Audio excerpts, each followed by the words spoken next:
Okay, let's start. Welcome to Tirana for those who are not from here, and welcome to the Tirana International Hotel. Mirësero të gjithëve, dhe të fillojmë eventi. Ju falenderoj për pjesëmarrjen të eventit në Hotel Tirana. Ky është takimi i dytë i ANIX-it. Unë quhem Daniel, jam project manager për ANIX. ANIX, sigur se ju e dini të gjithë, është një pikë shkëmbimi internetit me bazë në Tiranë. Dhe ky takim ka të bëjë me lidhshmërinë, konektivitetin të mbyt Shqipërisë dhe Adriatikut si një port hyrëse në Balkan. Që shpresoj vërtet që agenda të jetë interesante për të gjithë ju.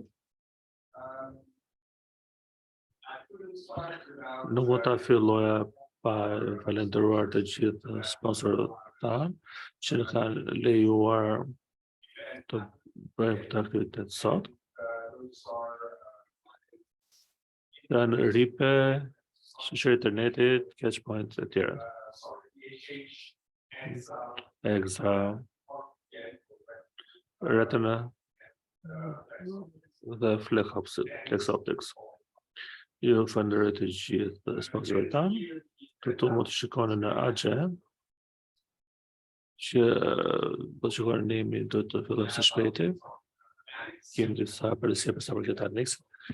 Kemi mikë të ndëruar nga Shtetet Bashkuara të Amerikës, kemi edhe prezantimin lidhur me situatën në Shqipëri, sa përket lidhshmërisë, dhe në panel së fundit kemi disa persona në institucionet publike dhe forse shërbimit të internetit lokal dhe kombëtar.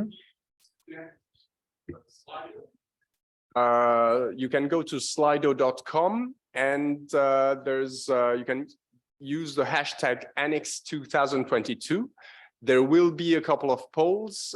You will be able to ask some questions as well, and we will select some of those questions to ask to the panelists and to the presenters if time permits, of course. And the other thing which is really important, this afternoon, there are one-to-one sessions. What does it mean? It means that you can meet any other participant to the event. There's an online platform. It's you should have all received emails to give you the access to this platform, so you can ask for meetings to whoever else is in this event. Of course, I'm sure that everyone knows a lot of other people, so there's going to be coffee breaks and lunches, but maybe you don't know some of the people and you're interested in speaking with them. There are also lots of people coming from abroad. So please do use this platform. There's still time to book meetings. So without further ado, I would like to invite to the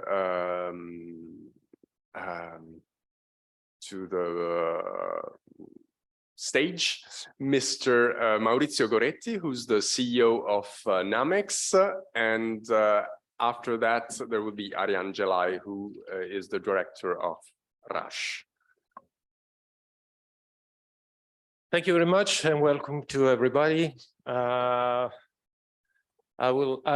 going to boring you with some slides about the history of the Albanian exchange point, and to try to tell the story of the Albanian exchange point. I would like to start from the history or prehistory. Don't be afraid about our exchange point in Rome. Because I think there is a lot of similarities between the two, and Let me start. So first of all, I'm not the only guys from NAMEX. There are lots of people. So maybe the majority of the room are from NAMEX. There is Luca and Ricardo. They're our account manager, the one that take care of the relationship with members. There is our chief technical officer, Flavio. It's over there. Ricardo and Luca, it's over there. There is our communication officer, that is Leonardo in the corner that tried to type something, I don't know. And there is our man in Tirana, that is Daniela, our moderator, in fact.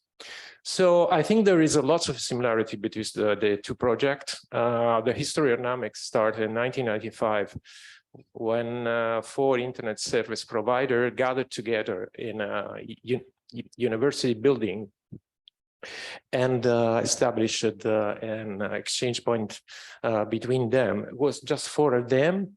I was here around. Somebody took some photo of me, my first day at NAMEX, and that's me. And then we moved. It's interesting to say that to know that this was a voluntary based project for 6 years, from 1995 to 2001, and there were no legal entity about NAMEX, just something that people do because it was useful. Then we moved to a legal entity, we choose the consortium for, and we choose this name that means the interchange point of the Mediterranean. And then we moved to something that was more focused to the fact that we are present in Rome. What is NAMEX? NAMEX is a member-based consortium. That means that it's owned by members. They are the members that own the consortium. Any members has the same share. It is not that the bigger telco has more power than the smaller one. Everybody is equal. Arjan said last night that we are a sort of socialist model. It is not socialist, it's just a consortium, is a legal entity. And we move from the 4, I think if you need it, I think we have the translation from English to Albania if you want it, and there are some headphone over there, so if you need it, you can take it. Today we are 160 members, and we have 210 ISs connected. We are not for profit. This is another important concept. That doesn't mean that we are free. It means that the members pay for the service that allow us to work and to provide professional services. And but we do not share the profit at the end of the year. Maybe we can have a lower fees because we get some profit from the year before, but we do not share the profit. And another important concept, we are neutral. What does it mean, neutral? It means that the exchange point is not owned by a member, but it's owned by everybody. So, and it's hosted in a place that is not owned by member, but is hosted in a place that is a university. So it's not involved in the business of internet service providers. This is an archaeological images. This is the first 4 internet service provider that built the exchange point in 1995. There is 2 curious things. The first one is that they didn't know how to ask the autonomous system to RIPE. So they gathered together, there are 4 of them, and they asked together the autonomous system to RIPE. That's why they have this contiguous autonomous system, 5394, 5, 6, and 7. And at that time, maybe the aged people like me, the local area network was just a cable, the black cable, the RG55. That means that every time you had new members, you had the exchange point have to stop because the impedance and this kind of things. Today, the things changed. We are more than 200, 210. There are different kind of categories. The first categories are the content providers. They are the one that everyone want to be connected to in these days. They are the one that produce lots of traffic. And the second category are the international carriers that by definition are the one that have infrastructure in more than one country. And you can see the name over there. Then there is almost, well, the majority, let me say, of the Italian ISPs. And then there is this last category that are made by institutions, agencies, research center. For example, there are the Italian power company, Terna and Enel. There are the National Research Network, the GAR, some foundation that work with the Italian regulator.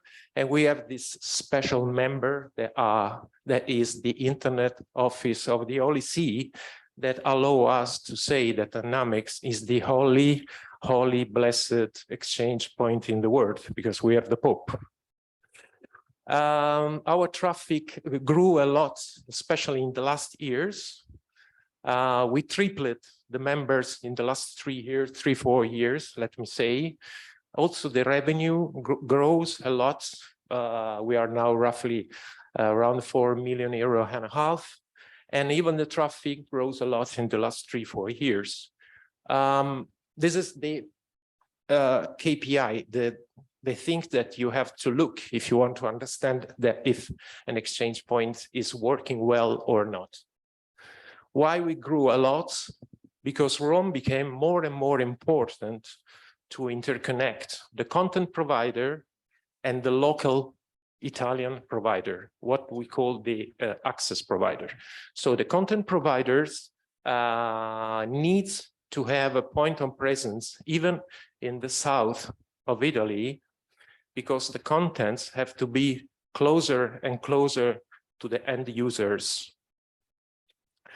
And because we already established the hub and all the Italian big, medium and small providers are present over there, they install their equipment over there. So this is another key point that you have to work for a success of a hub over an internet exchange point. You have to have the content providers. And until 7 years ago, 6 years ago, they were in Milan, but not in Rome. But because the capacity that they provide grows, now they provide 4K video, for example, and because most of the Italian family now have and company have a fiber to the home or fiber to the office, so the traffic grows, and because of the protocol TCP/IP, they need to have another point in the south of Italy, because Italy is long and narrow, so TCP/IP don't allow you to go up to some capacity if you are not closer enough to the end users. There were two reasons why the traffic grew a lot. The first one was the pandemic 2 years ago. Everybody, as you know, worked from home. And the second one is that in Italy, we had our killer application last year, because there were a company, DAZN, that took the rights to transmit the Serie A championship only on internet. So traffic, boom, immediately for this. And this is another challenge, because it's not like Netflix or Amazon Prime Video on demand. This was live streaming. That is a new challenge for the network. Which kind of service the Internet Exchange Point provide? We provide neutral colocation. So we are a neutral data center. That means space and power. And we provide, neutral means that the internet service provides a trust to install their equipment in our data center, because we are neutral. They do not want to install their equipment in a data center that was owned by one of their competitors. So this is one of the key points. And the other one is peering. That means public peering, private peering. So nowadays we have roughly 160 rack in Rome and more than 1,000 private network interconnection, PNI. We started at the center of the city. Another similarity may be in the future here, and then we expand in other data center, connecting these other points with dark fiber. Now we are present in 4 data centers in town. It seems that at last we are going to have a bigger data center in town in Rome. This is also because of what I said before. Rome increased as importance as a city, as an internet hub. So we are moving from data center that today are roughly 1 megawatt, 100 square meter, 1,000 square meter, to something that is around 30,000 square meter, 30 megawatts. So we are going to have, we hope to have a very soon. Within theater, 3 big data center in town. To be not for profit, it means that we reinvest the profit inside the consortium. It means to buy equipment, to pay the salary of the people, but it means also to provide some service to the members. One of the things that we do is we provide a free training course to the members. There is a problem, at least in Italy. The company, the internet service provider, are not able easily to train their people. The one that just joined the internet service provider, or the one that already are there, that they need to train for the new stuff. And it's not easy to find good courses, very high quality courses in argument like BGP, MPLS, DNS. So we can provide them. It's 3-day course with final certification. This means to be not for profit. So to give something back to the community. The other stuff is that we organize meetings like this one because we think that is the only way to build community. It's very important that the people talk one to each other, that exchange experience, information, and something like that. We are, this is very useful. We organized this big event in Rome in June. Next one will be in June 2023, and it's an occasion to meet all the Italian internet service provider community to be over there. We also finance projects with this profit. For example, we use part of this money to help ANIX to grow, or we finance OpenBGP and BERT that are the root servers that we use. We sponsor the development of these 2 tools, and also XP Manager, that is the intranet that has a few exchange points used around the world. And we also joined this project that is called Keep Ukraine Connected. That is a project that was made by some people of the internet community that collect equipment and money to help the Ukrainian internet service provider to repair, recover their network that was damaged during the war. We founded also 2 other points in Italy. We opened a regional exchange point in Bari and in Naples. That is why the traffic moved to the edge. And so the peering traffic has to be closer and closer to the end users. This is the global picture, let me say. So we have points in Rome, in Bari, in Naples, and here in ANIX. As you can see, there are lots of new opportunity to develop this part of Europe.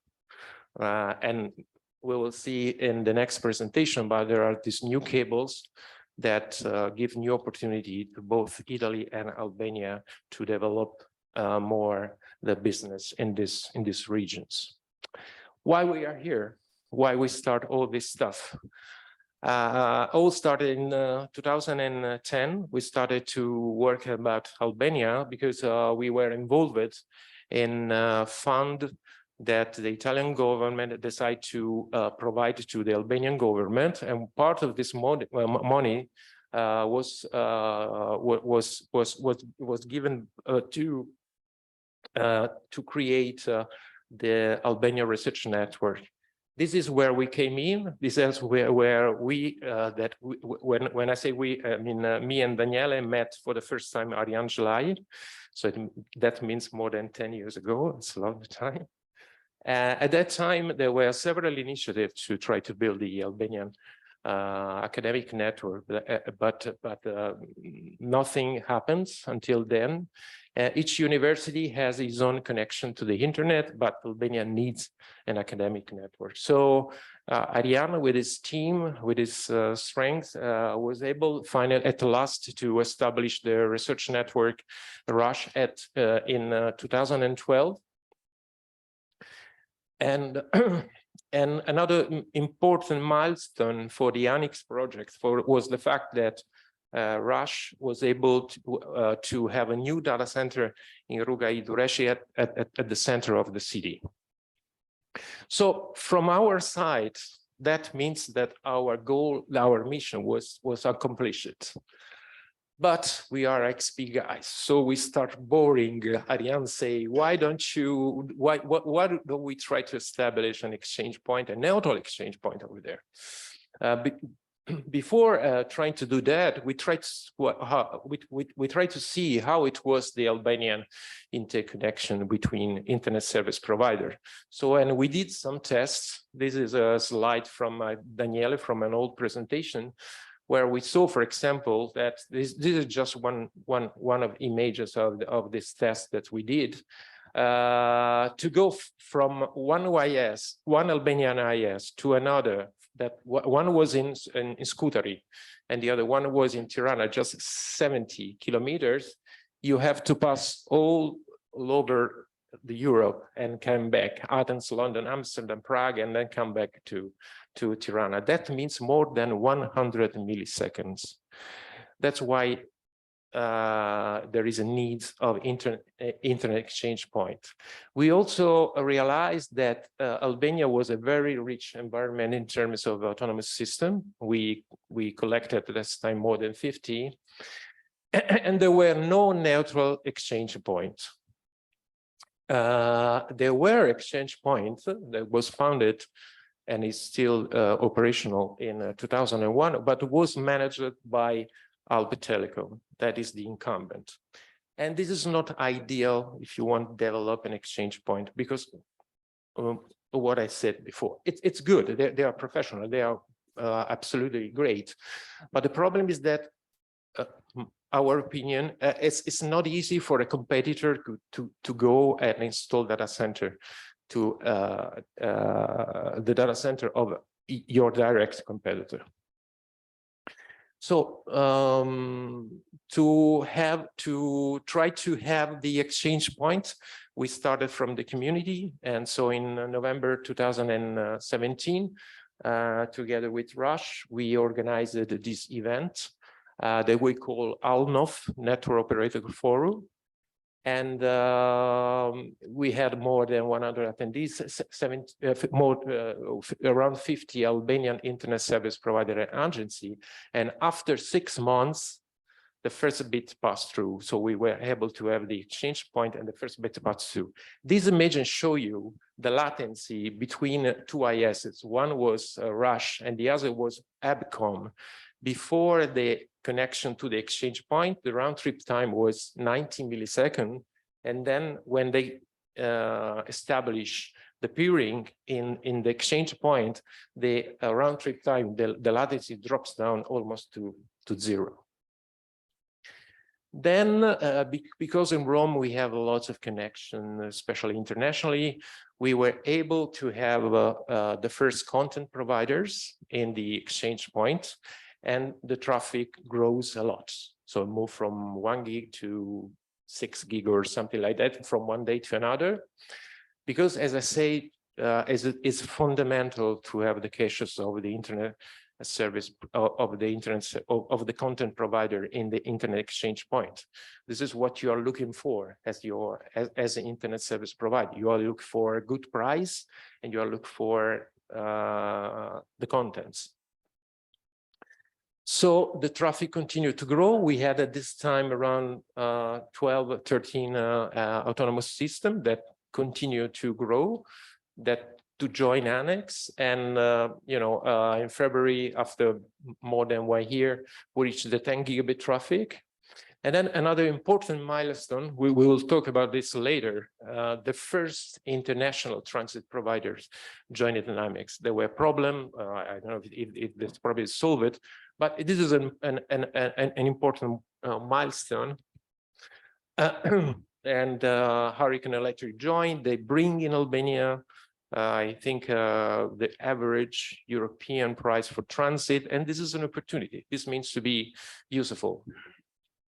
So today, ANIX is roughly 20 autonomous systems. You can find there 14 Albanian networks, 5 international players. The peak traffic is around 26 gig. It's outed and managed locally by Rush, and it's powered by ANIX because we bring our services thanks to Isaac. We were able to buy some equipment, and we have this ANIX in a rack that we use here to provide services. ANIX is today a pro bono project without legal entity. It is supported by mainly Rush, and then ANIX, and then it was supported by Internet Society and RIPE Institute. Okay, we are here. So it means that today, ANIX, I'm going to finish. Today, ANIX means to have a neutral internet exchange point. I hope that I was clear about what is the value to be neutral.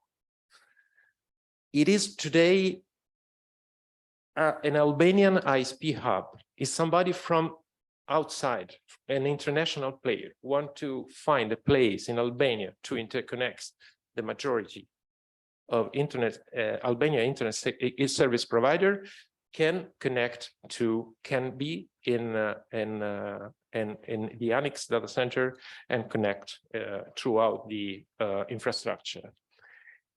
It's a data center carrier neutral. Again,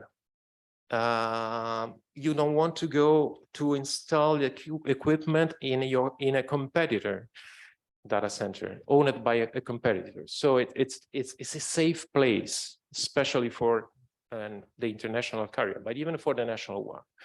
If you are there, you can connect to content providers, because we don't, in this moment, we have 2 important content providers, because there are Facebook, now Meta, and there is also Netflix, I think.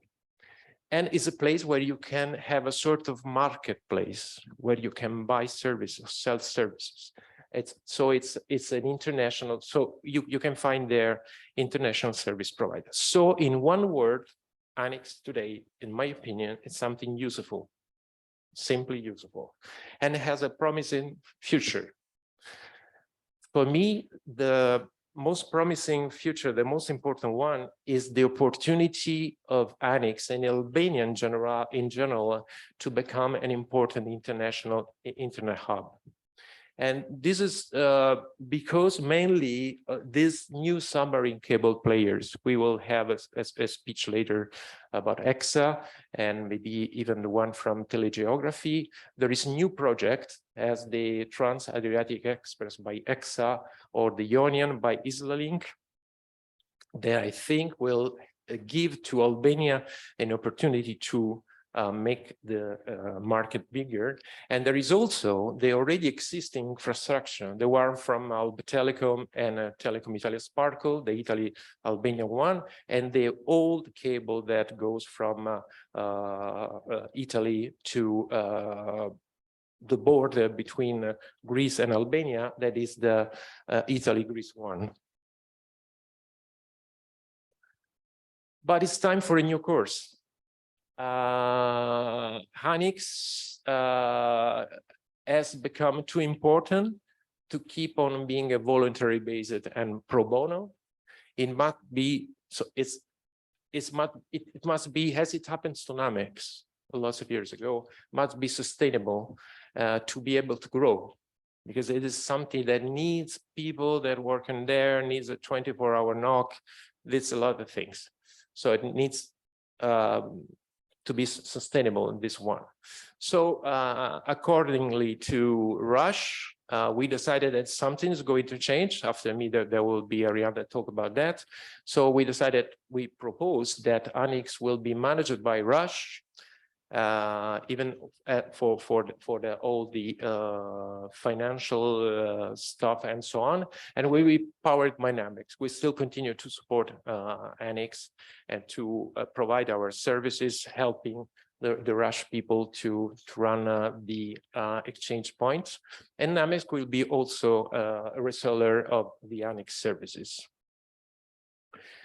The last slide say that there is an opportunity, I think, for Albania. This is my opinion. Albania can be an international hub with opportunities for the local market. So the cake can become bigger and your slice can become bigger. Don't be afraid of what is going to enter from outside. But if you want to take this opportunity, Albania need to have a neutral exchange point, an open market. This is fundamental. Don't close the market to the international player. Open the market to the international player. Do something to try to convince company to establish here carrier neutral data center. There are companies worldwide that are just managed data centers, not involved in the carrier part. They just install, as it happens in Rome, carrier neutral data center. And last but not least, we have to continue to work on the ISP community, the Albania ISP community, event, occasion to share information, everything that you need. So I think that this is a good opportunity. I hope that this is something that is going to happen very soon. Thank you very much.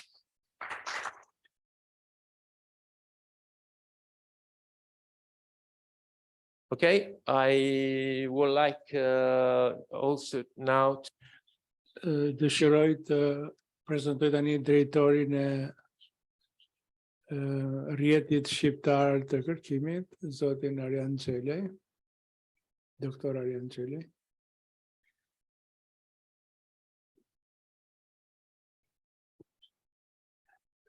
Hello. I'm making my presentation in Albania. I'm director of academic network of research in Albania. I'll make a short presentation, not speaking about the technical aspect that the previous speaker made. I will speak about what Rush is, what we have done during these years, what will the prospects be for cooperation Albania foreign. Maurizio made a short introduction. He said we made a cooperation in 2010, 9-10 for the project of the creation of the National Educational Research, and that is not that was not implemented in years, and we got back on track this much demanded project because Albania was the last in Europe that had not created the research network, an education network. We started with Casper and Rush, small ambitious staff, guys which came from abroad, and we have Petrit here who was part of RIPE. 3 or 4 young guys tried to build a Rush. We had the support from foreigners, but also we had our own innovative ideas, and in a short time, less than 1 year, we were members of the European Network of Research and Development, which is Jean network, which is the largest IT network dedicated more to education and research, but also beyond it. So it is the biggest network for the European Commission and the many big companies. In 2016, after the first step, and that is after building the applicative network, we started the national to build the national network of education and research. We created the Tirana network with connected 40 buildings with optical fibers in Shkodër, Vlorë, Elbasan, and Gjirokastër will also extended. In 2017, Russia was connected to Xhelaj network with a link in Milan. In 2017, we're talking about 2017, and later I will explain where we are now. So we have access because of Xhelaj in all the European countries, 38 networks of education and research, where the academic traffic moves and the research and the commercial as well inside the entire Europe. In 2018, Raj became an interinstitutional center for private and public universities, and there is autonomous form, which is self-funded with the services provided for universities. Could someone tell the speaker to have the microphone closer to his mouth? Raj cooperates and is part of the Xhelaj networks with services in Albania and other associations as the European Open Science Cloud, which in 2020 was joined by Rush, and we have the biggest cloud of a European network for education and development. In 2022, it is the current year, we had an ambitious plan of EduRoam implementation, which is for the academic network, but also for all who require access to EduRoam with European countries, and all can have access to internet and services of the Federation. In 2023, our ambitions. So in 5 years after 2017, with a new network that joined Xhelaj, nowadays we are absorbing the investment of Xhelaj, and the next summer, Rush will become a point of residence. That is, we will have here the European network of education hosted in Rush, 100 giga connection in Milan and Sofia.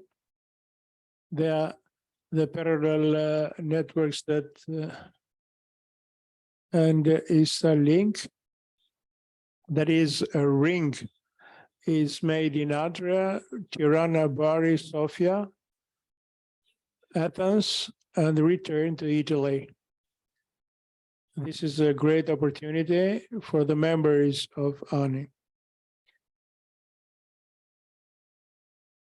This is a short view. Rush is in-house model form. That is, we have our own staff which creates and develops the products. Either software or infrastructure services are all created and architecture made and developed by our staff. And the Rush trademark is provided.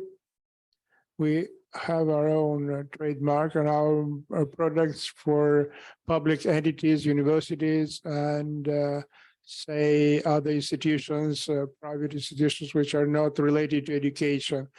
And we created a good package of services in cooperation with prestigious companies like the Digital Library, which is provided with EBSCOR DDD, an American consortium, and other services that we make with Cineca.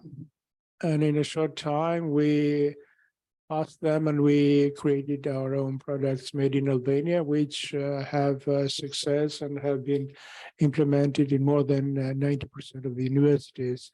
Our infrastructure, we have currently the National Network of Educational Research, which makes it possible for us to have geographically spread in all significant cities. We have the cloud services. And as I said, is part of European Science Cloud, by which we provide services for our members and participants, and a large number of the network of Xhelaj, of roaming, federation, security, AdGain, and other services, performance of network that we provide and have implemented. And in a short time, we managed to have minimally half of the package offered by other service providers we offer in Albania. And our group, this Rush staff, offers 9 or 10 packages of Xhelaj, and we work jointly with them, not only for Albania, but also for the European partners. ANIX, it was also an idea, a good idea. Many of you were in the RIPE Peace Europe in 2012, where the first idea was thrown, and we talked with Serge, Daniel, etc., with the experience of RIPE, and then he was in NAMEX. So all these ideas and many other colleagues, also Christian Panik from ACONEC, which had their own experience of the network of Vienna, which also was run by the Austrian network, Arnold of Dijk in Frankfurt. So it was their first love. Maurizio and Daniel were the first to knock on the door, and we had a good cooperation. And I think we managed in 2017 in Rush with organism, the boards, we made a decision to support the initiative of ANIX as a project. It gave the possibility to host inside our database, regardless of the costs that Rush covered for 5 years, the rolling costs data center. And I think it was a good investment of ours, because the enlargement of ANIX showed that, and the interest of the foreigners showed that it was a good, a successful experiment. The future is open for everything. Maurizio mentioned many examples in Italy. Everything may be done here as well. We need a closer cooperation and with no prejudices. This is a view of some names and traffic which are public in our page. You should apologize if I have not mentioned a name here. So there are many IXPs which have joined, and many others will find their way to join us. There are some international partners which came through communications and cooperations that NAMEX had in Italy with them, and we have many contacts, communications with other partners from here international to host and become a part of ANIX and of this program. I am passing this shortly because Maurizio talked about XP. You have the address, you know how to find us, the profits, you know, and we work also for the community, and we have cooperation for the increase of capacity building and cooperation with the universities to make a bridge between the university banks and the market, labor market. The knowledge that ICPs want to have for the engineers, and we made our internships and the corporations, and we may draft curricula that can help young engineers to get on the way of the professional way in telecommunication. The part how to join us and communicate with Rash, you have the email address and you have some papers, leaflets outside. So after 5 years, it's maybe the moment if Maurizio showed the traffic to come from one point of Tirana, from Milan, Roma, we don't need any more. We are at the address Ruga Dursit 219. There is a staff, the technical staff, which is very good. It can help you with experience in regulatory bodies and to become part of ANIX, and we are open for cooperation at any time. Maurizio talked about the beginning, is that for 5 years we made everything possible to enlarge ANIX, funding this project. We'll continue this project as long as it is necessary for you. Everything is for your service and to enable you to maximize your services and your profile. 2023, Raj will start to take the administrative management of ANIX as planned before, and we will make also the support, technical support, local and clients, and the administrative. NAMEX will continue to offer support, provide support, capacity building, technical assistance for the ANIX staff that will increase, and we'll continue our partnership as we have started at the beginning. The part of the tariffs and the administrative part is ongoing. It will end by the end of 2022, and everything will be public in the web page of ANIX.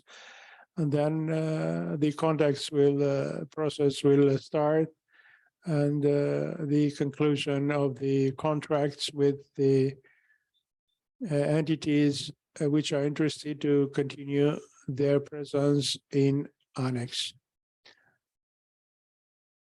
Thank you for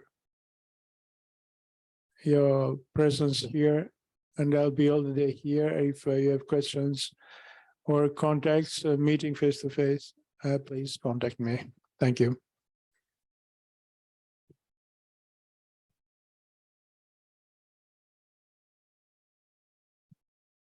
Thank you, Maurizio. Thank you, Arjan. So before going to our guest who's waiting from the United States, and it's very late for him, but before going to the US, I wanted to open a poll, a Slido poll. I don't know if it can be shown on the screen. But in the meanwhile, please go to slido.com and use the hashtag ANIX 2022. And the question is mostly for ISPs, but for institutions as well, whoever manages a network. What has been your bandwidth need for 2022 compared to 2021. So less or more, so less than 20% more in 22 compared to 21, between 20 and 50%, between 50 and 100%, or more than double the bandwidth. So I see that people are starting to reply. There seems to be, okay, 11 people replied. There seems to be between 20 and 50%. So between 20 and 50% is winning, but that definitely means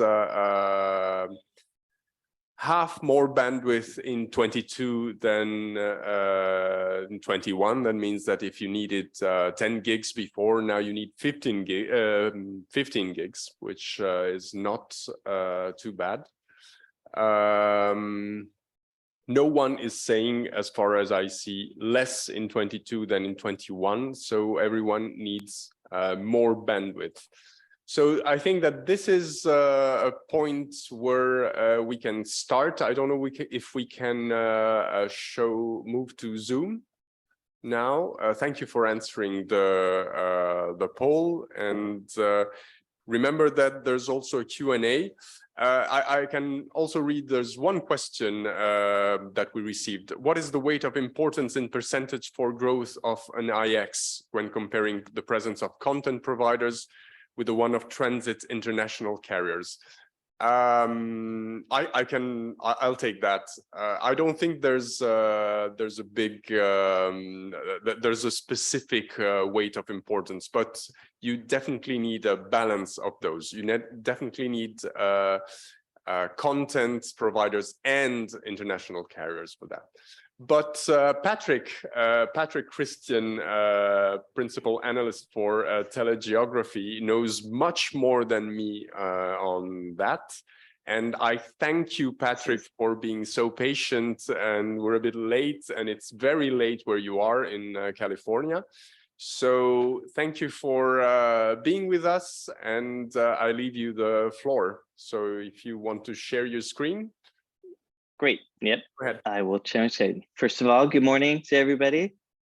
I wish I was there instead of here on the West Coast, but I'm glad the internet's working today for me, so I'll be able to give you a little bit of presentation. Let me share my screen and get this going. And, okay. As Daniela was saying, I'm with Telegeography, and what we do is we track international trends in bandwidth and interconnection. We're probably most known for the subcable maps, so you may have seen this before. But today what I'll be talking about is international bandwidth trends and interconnection trends, starting off in Europe as a whole, but looking at the Balkans, and then we'll look at Albania too. But first, let's start at a very high level. We'll look global, and we'll be looking at new developments in subcable deployment and look a little bit at forecasts and pricing. And then we'll drill down and focus a little bit more on Europe. And then, but we'll be talking about Europe, but always comparing to Balkans or that area, looking at subcable landings. We'll look at growth trends of intra-European networks, but also we'll look at growth trends of networks connecting to Europe, talk a little bit about pricing, comparing West Europe to Eastern Europe. And then we'll do a quick view of CDN and cloud DC growth. These are factors that are very important in growing hubs and have a very, very strong effect on movement of traffic and growth of capacity. So we need to look at that. And then I'll end it up looking at different trends we're tracking. Now, as I'm getting into this, I want to let you know, for telegeography, what we track is international capacity or used bandwidth, IP capacity. So when I'm talking, it's always about international, no domestic, okay? And all the data in this presentation is collected from a few of our reports. And the data is collected directly from ISP backbone providers, all the major carriers. And then we aggregate all this data and put it together for this presentation, this type of presentation. Okay, let's start off with forecasts, looking global and looking at the different regions. Globally, we see, let me see if I can move this, great. Used international bandwidth, it's expected to grow 34% CAGR from 2021, 2028. So this rate of growth implies doubling every 2 to 2.5 years. And when we're looking at Europe, we see that the international links connected to Europe are expected to match global growth. The areas that we see the most growth are Africa and Asia. And Europe, as we'll see in a little bit later in the presentation, is a hub for many of these locations. Okay, now looking at submarine cable investment, 2022, 2023, and 24, we're seeing an increase again in the investment in sub cables. We're seeing 2022 is matching back in 2017, where we had about $2.5 billion of investments. But we see 2023, the year to come, we're going to see a lot of new cables coming in, and then 2024 is still keeping at the 2.5 billion. This slide shows recently activated cable systems from 2020 to 2022. We're seeing pretty much across the board, all regions connecting with new cables. And the blue dots indicate landings, cable landings. So as those dots get bigger, we'll see more landings. Now, adding to the recent released, this is including planned plus the recent cable systems. So now we see, of course, a lot more lines, and we see a lot of landings, a lot more landings really around Middle East, South Asia, and in Europe a bit, and in East Asia, but we'll look at that a little bit more. So this is where we're seeing a lot of the activity. And why are we seeing activity in these areas? What we're seeing is a lot of cloud data centers being built out in a lot of these areas. And once you have these cloud data centers that are built, this type of infrastructure where we see a lot of the content, this affects the international capacity, changes the traffic for international routes, etc. So you see a lot of activity. And it's important to look at, in this slide, what we're seeing is for the different routes, subsea cable routes. And what we're looking at with the dark blue is content provider. Now this is all used bandwidth, okay? And then there's the content provider share, and then there's the internet backbone provider share, which is the internet side. If we look at the Transatlantic and Trans-Pacific, now these are areas that we're connecting where the first, where we see the first rollout or launch of cloud data centers. And you see that there's a lot of connectivity between these locations. And now for Transatlantic, over 90% of all the use capacity connecting Europe and North America is content provider. We see this trend as well in Trans-Pacific, another hub area, in intra-Asian. And then if we look at other regions, another region that pops out is we look at Europe to Middle East and Europe to South Asia. And we see that at the moment, content provider share of total used bandwidth is still very low. And this is why we're seeing a lot more activity that's coming in the near future, as we saw in the last slides. One more thing we'll look at when we're looking at the global level, let's look at pricing. Here we're looking at 10G waves, but globally with we have routes from Frankfurt to London, to Johannesburg to London. But trends we see here globally are the intra-European, North American, and parts of intra-Asia are the most competitive markets where we see the lowest prices. And then if we look at the US Asia, US Oceania, Europe Africa, we're starting to see higher prices.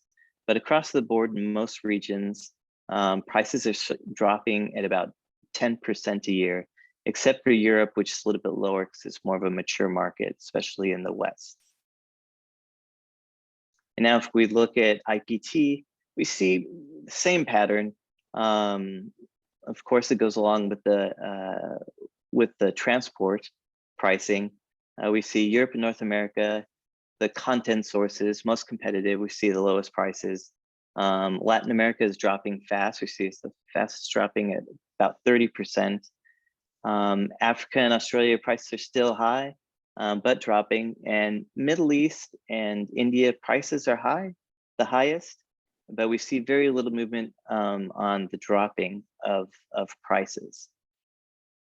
Okay, now let's look a little, let's shift gears and look, drill down a little bit and look at Europe.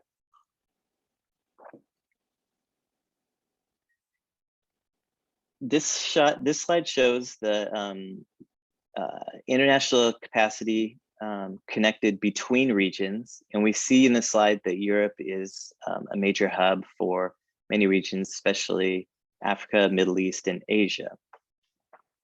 And we'll see why this is important.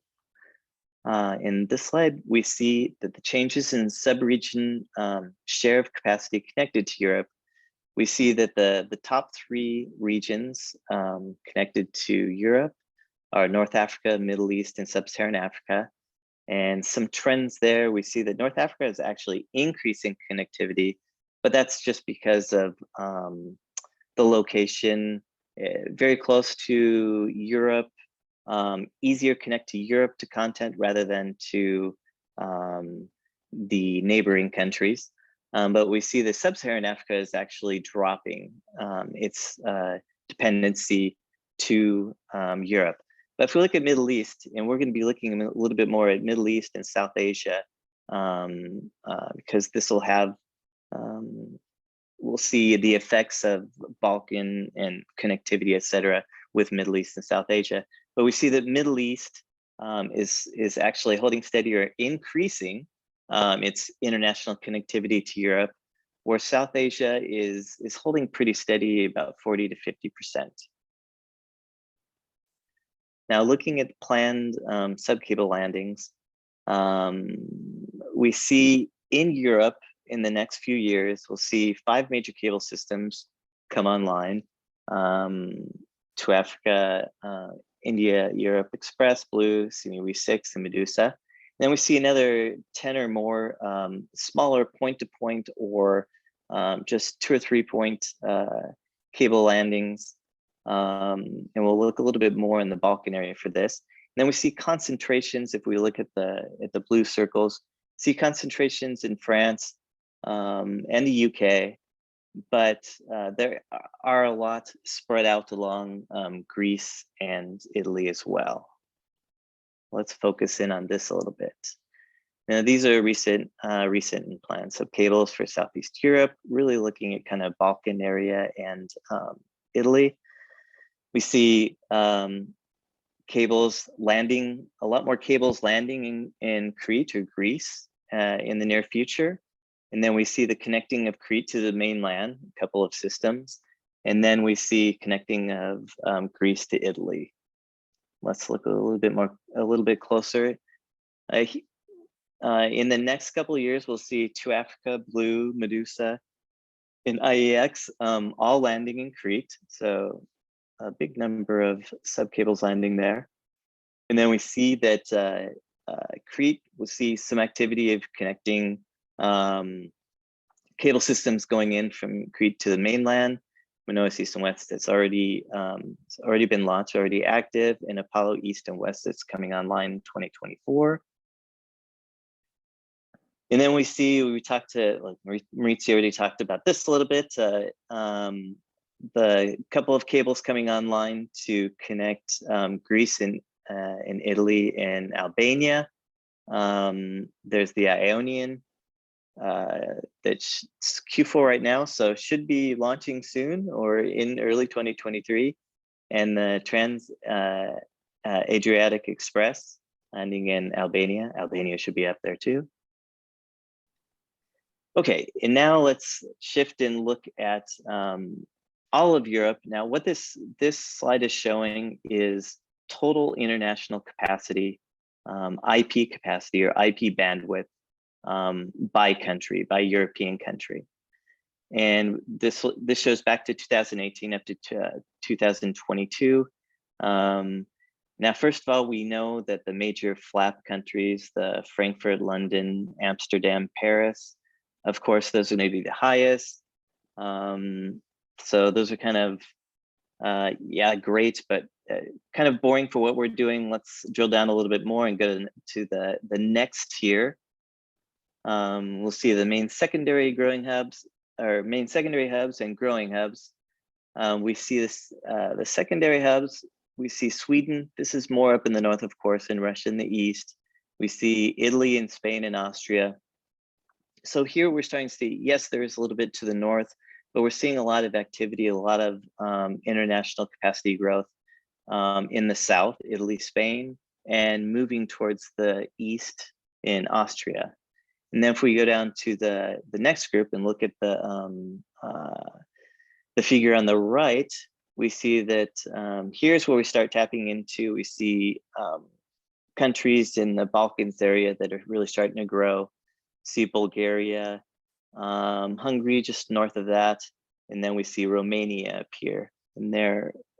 And then if you go down the list a little bit, Serbia does make it into this, and we see Greece just barely, and then the other countries didn't make the I think the 5 terabit cutoff. So, and now what this slide shows is kind of a different view of the data that was in the slide before, showing but this is showing the routes between the different markets. Now the circles indicate the total international capacity, and then the blue lines are the amount of capacity by route. And the cutoff point for this is, I believe, 1 terabit. So if we look, we see, of course, the flap countries are big and very well connected, big hub locations. And then if we look at the Balkans bit, we see that there are routes that appear. We see Turkey to Bulgaria, Bulgaria, Romania, Romania to Germany, but what we don't see in there, of course, is the Western Balkans. But here we're looking at the total volume. Now, if we look at growth, the fastest growth, here is where we start to see the Western Balkan countries starting to appear. And this shows we're looking at a CAGR for the last 2 years, 2 to 3 years, and then back to 4 to 5 years. And we see that Kosovo is actually the #1 for the last 2 to 3 years in terms of growth. Volumes may be low, of course, in this. So once you start adding quickly, then of course the growth is very strong. We see Kosovo, Croatia, there's Albania, and then North Macedonia. And now if we look by metro, kind of goes along with what we saw in the last slide, we see Pristina, Zagreb, and Tirana show up as well. There we go. Okay, now let's switch and look at pricing. What we're seeing, this we're looking at 10G waves. We're looking at Balkan countries, but I also threw in Milan and Frankfurt just to compare with Western European prices. And what we found, that this was put together, we have a pricing team, and our pricing team put this together for me. And when I saw this, I was like, wow. As I actually usually work in Africa, and you see there's a big disparity or big difference between Africa prices and Europe. And here between Eastern and Western Europe, we're seeing that the prices are really converging. And it's been in the last 3 or 4 years that we've seen a lot of the converging. But here we're looking at 10 gig, and you may notice that Frankfurt is actually kind of high.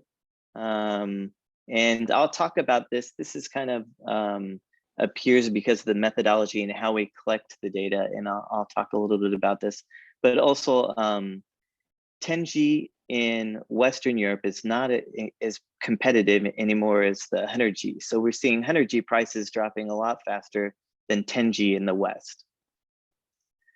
Now here we're looking at 100G, and we really see the convergence here of pricing. If you look back to 2019 and before that, you see that Milan, Sofia,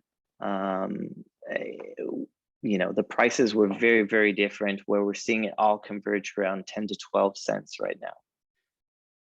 And part of this is, if we look at the 10G, like I said, it wasn't as competitive.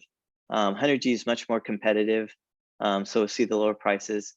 Also, what we're starting to see is more providers offering flat rates, not just in the West, but also for the East.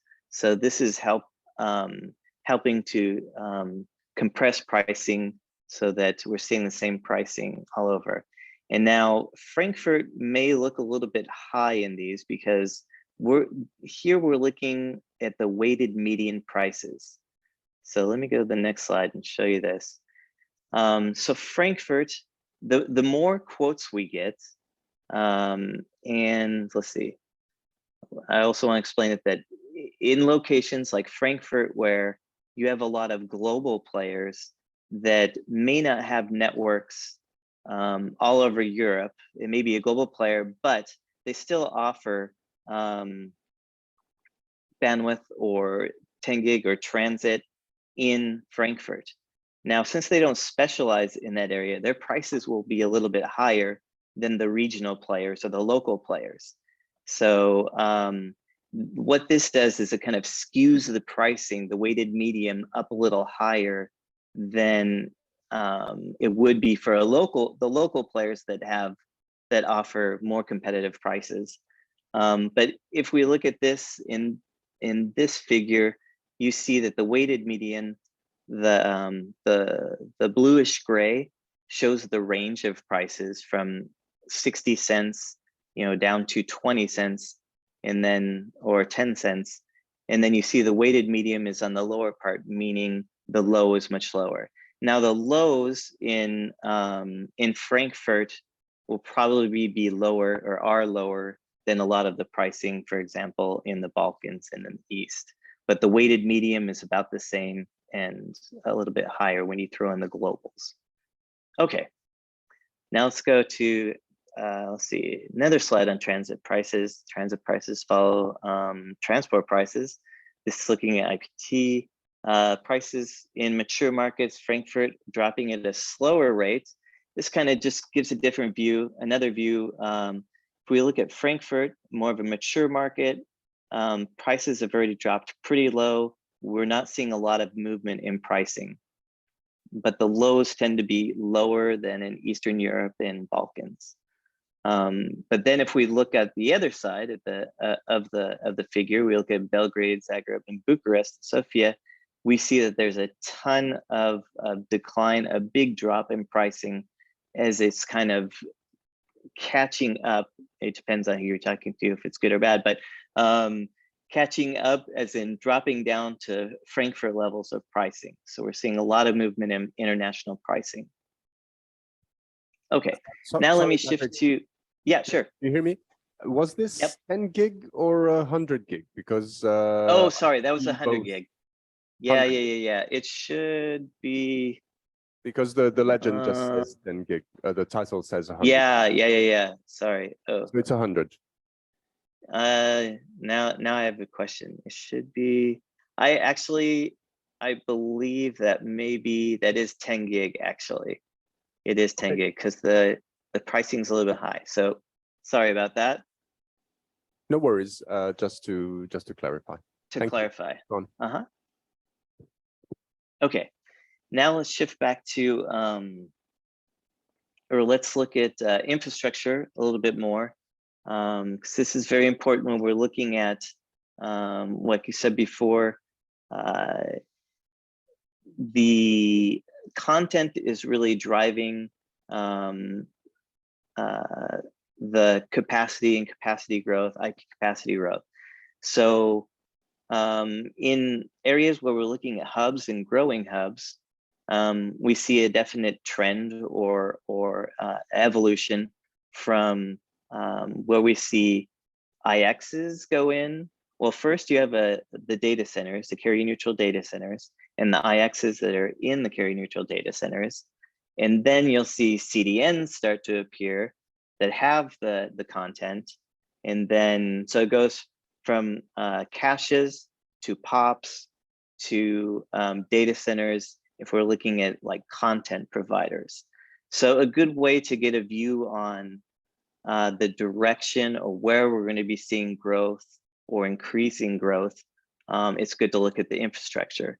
And in this slide, what we're looking at is CDN global distribution. This is collected from 13 different content providers. And let's drill down a little bit down and look at Europe. Now in Europe, there's over 270 CDN nodes in Europe from 13 different providers that we looked at. And this includes all the major cloud service providers, Amazon, Azure, and Google. 190 plus are in Western Europe and 80 plus are in Eastern Europe. Now, if we look at the Balkans, we see the CDN deployments of the CSPs and others. We see three metros that stand out: Athens, Sofia, and Bucharest, especially Sofia and Bucharest, where we see a greater presence of content providers, of CDN networks. And this is also, if you look at the number of IXs, it kind of goes hand in hand. Sofia and Bucharest have a high number of neutral IXs as well. And Athens, a little bit fewer, but still a lot of networks that are part of the IXPs there. And then if we focus more on the Western Balkans, with Zagreb and Belgrade, we see that there are 3 in Zagreb in Croatia, and then 1 in Belgrade right now. And then finally, let's look at the cloud data center landscape. And this, of course, this is kind of the lead up. Once the cloud data centers go in, that's where we see a big change in capacity and increase of capacity that we call the content provider effect, or the OTT effect, where once you start seeing the big content providers going in and building out their cloud data centers, you have to keep in mind that it's the same for CDNs as well, that each POP or each data center, you want to have a minimum of 3 different routes connecting to it, 3 to 4 very often for the cloud data centers.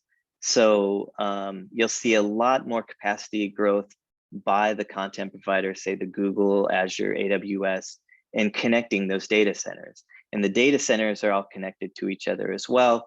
So you're seeing, this is where we see a lot of growth. So if we look at the cloud data center landscape, deployment of cloud data centers in the next 2 to 3 years, I guess the big news for the Balkans is probably that Greece has 2 planned regions coming online, Azure and Google, but also there's AWS local zones, which is kind of like the cloud, like a cloud region light, okay? So a lot of activity in Greece and Athens. But also in Serbia, Oracle just recently announced that they're gonna launch a cloud data center. I believe it's a single zone, whereas in Greece, it's multiple zones. So the size of those blue circles indicate how many availability zones which is often indicates how many actual data centers there are. And then we see growth, of course, in Italy, 3 regions, AWS, Google, Microsoft, Milan and Turin. And then elsewhere in Europe, we see a lot of growth in the East, in Austria, Poland, Switzerland, Germany. And then another interesting thing is Middle East, like we said before, we see a lot of growth there in terms of these cloud regions, 4 regions in Israel, but also in the UAE, Qatar, and in Saudi Arabia. And a few have just 3 regions came online in 2022. Now, before I get back to that, wrapping this up, just wanted to look at Albania and drill all the way down to Albania and talk about just Albania very briefly. In this slide, what we're looking at, the pie shows international connectivity to Albania.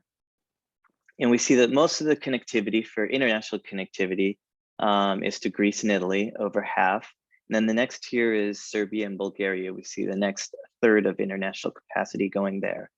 As we were talking about, to grow as a hub or an interconnection hub or a content hub, etc., you need the connectivity. And we do see connectivity as in subcables for Albania.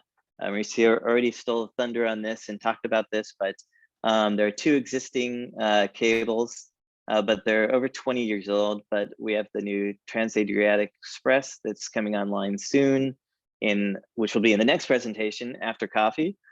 And then you also need an IXP, and now you have ANIX, which is great.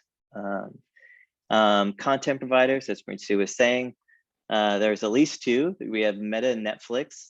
And when we saw with the graphs, once you start getting content providers inside of the IXPs, that's where you see the traffic really start to take off.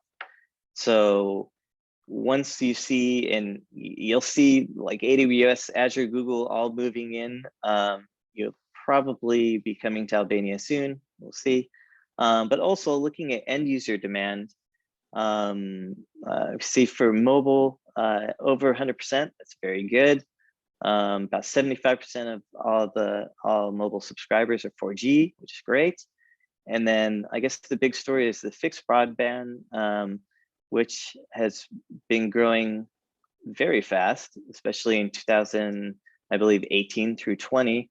And from 2016, where it's only 31% of household penetration, up to current 63%. And I think about 75% of this is also fiber as well now. So this is also something that content providers are looking for.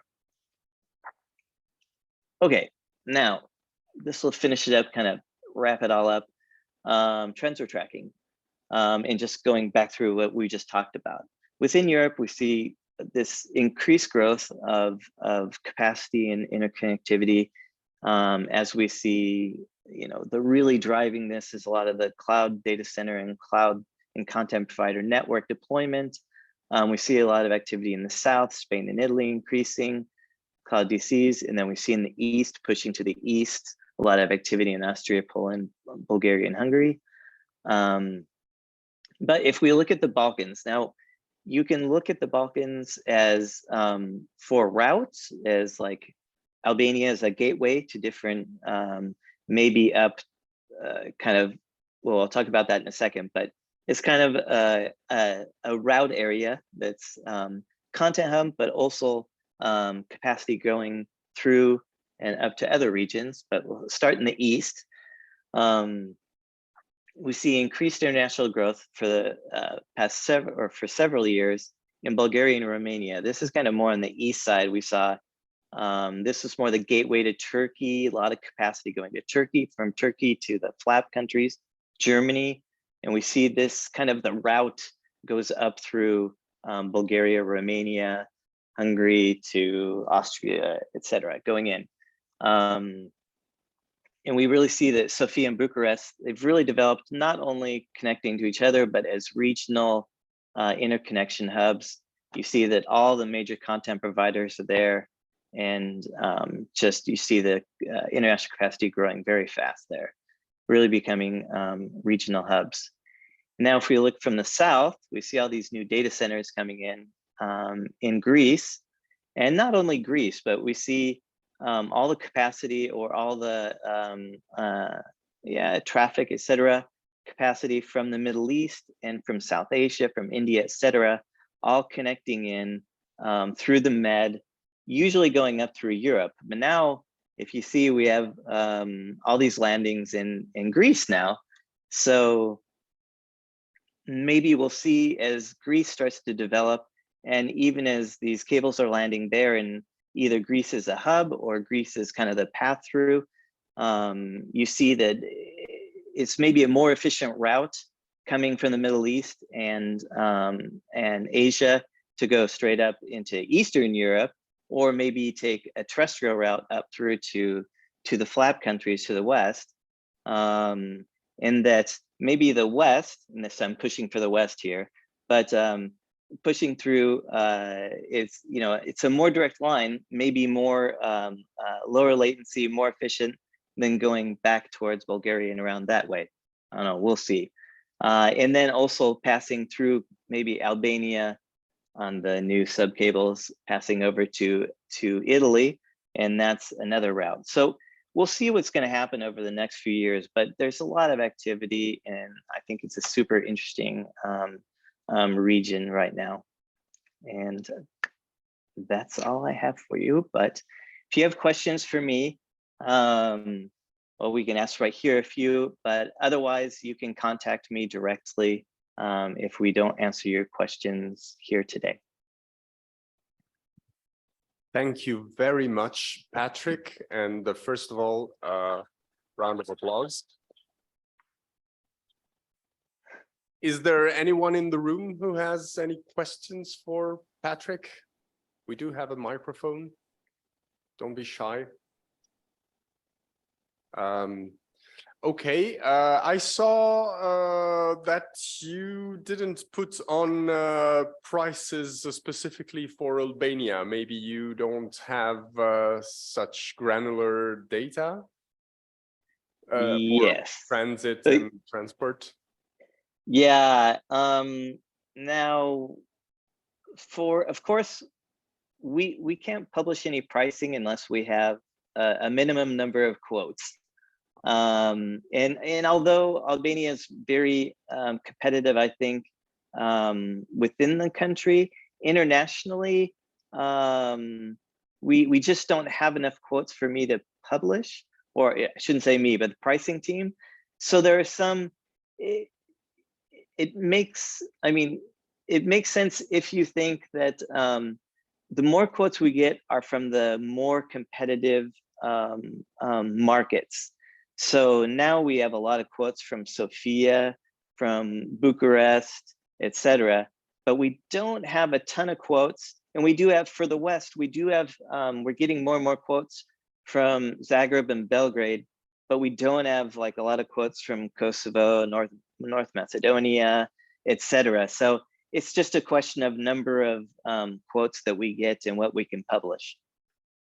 Okay, so I don't know if this will help you because it's not going to be a statistical sample, but we're going to ask for anonymously to the audience how much they pay for bandwidth. So nice. You can stick around for a couple of minutes if you want. Sure. But anyway, I would like to thank you a lot for staying up this late and my pleasure. For giving this very interesting presentation, and we'll talk soon, I hope.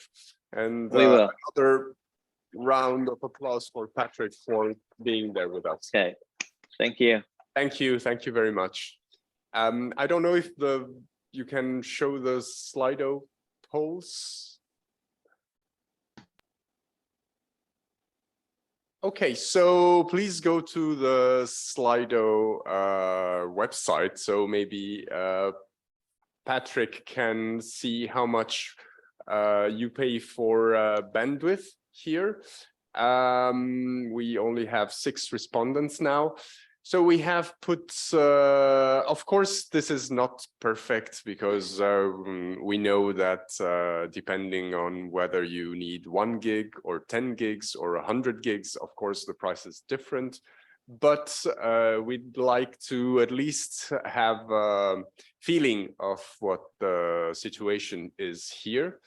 And it seems to me that you guys are paying between 0.1 and 0.5 euros per megabits per month, but there's still a sizable amount who pay between half €1 and €1 per month, which is significantly more than the prices that Patrick showed us.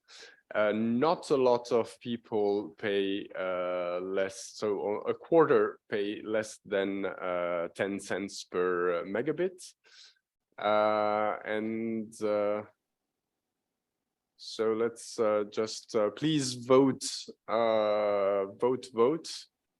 And then I can free you for the coffee break after that. Don't worry.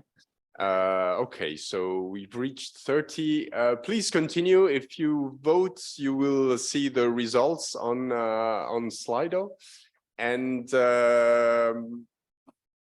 we are running a bit late. So please do go on the coffee break, but please be back at about 11:10. Okay. Thanks a lot. See you in a minute.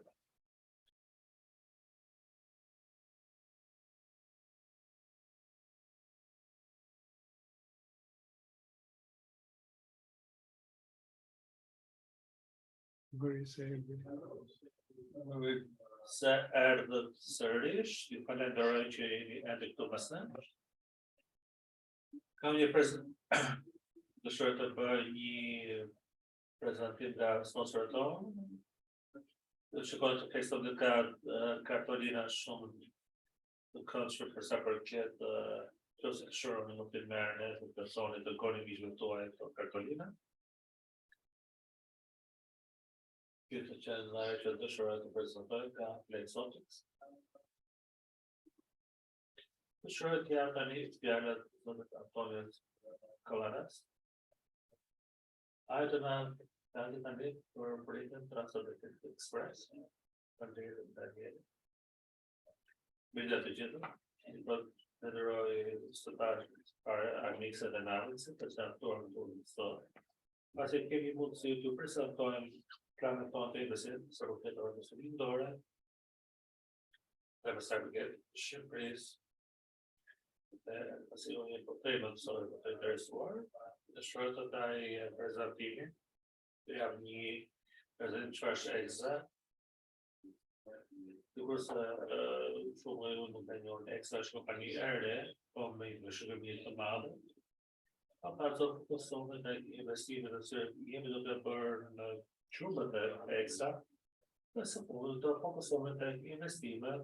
Chibaburn or the Balkans, then the shipper.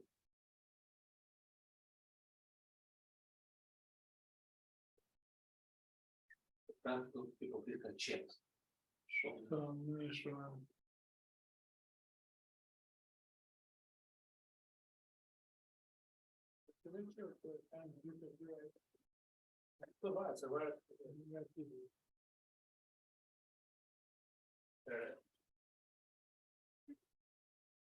First exam. And circle of the mediation. Last year is the success. Piece of prep work. Much better. Exam. Okay. Should were introduced. Deci o fi optică mai mare de Europa, de privată. Ato că pasă de căpălănă intercontar, deci o Hibernia, de că trei cavot intercontar de Europa sau de America. Eu trebuie să Express Access, că este Ultimate soundtrack, meni Libanese për 15 milisekondë, është kompania shitës më shumë mirë. Në këtime të shuar të nga të rrugë, por pas bashkime e infrastrukturës me gamut of services that we offer. We are a wholesale operator. We are a wholesale provider. As our CEO, Martin Blanken, calls us, it's a DC to DC connectivity provider. So essentially, we provide these 4 types of services. First is the infrastructure type of services. We offer fiber and duct where we have availability. Then we offer transport services. So we offer wavelengths, 10, 100, 400G. Ethernet direct, as we used to call it. So this is a deterministic Ethernet product. So it's circuit-like Ethernet. And then we offer also a spectrum. We offer colocation, and the colocation is divided in 2 subcategories. One is the ILA colocation for the needs of the customers who buy fiber from us in order for them to deploy their amplifiers into our shelters. And then we have also traditional colocation in one of the 14 data centers that we own.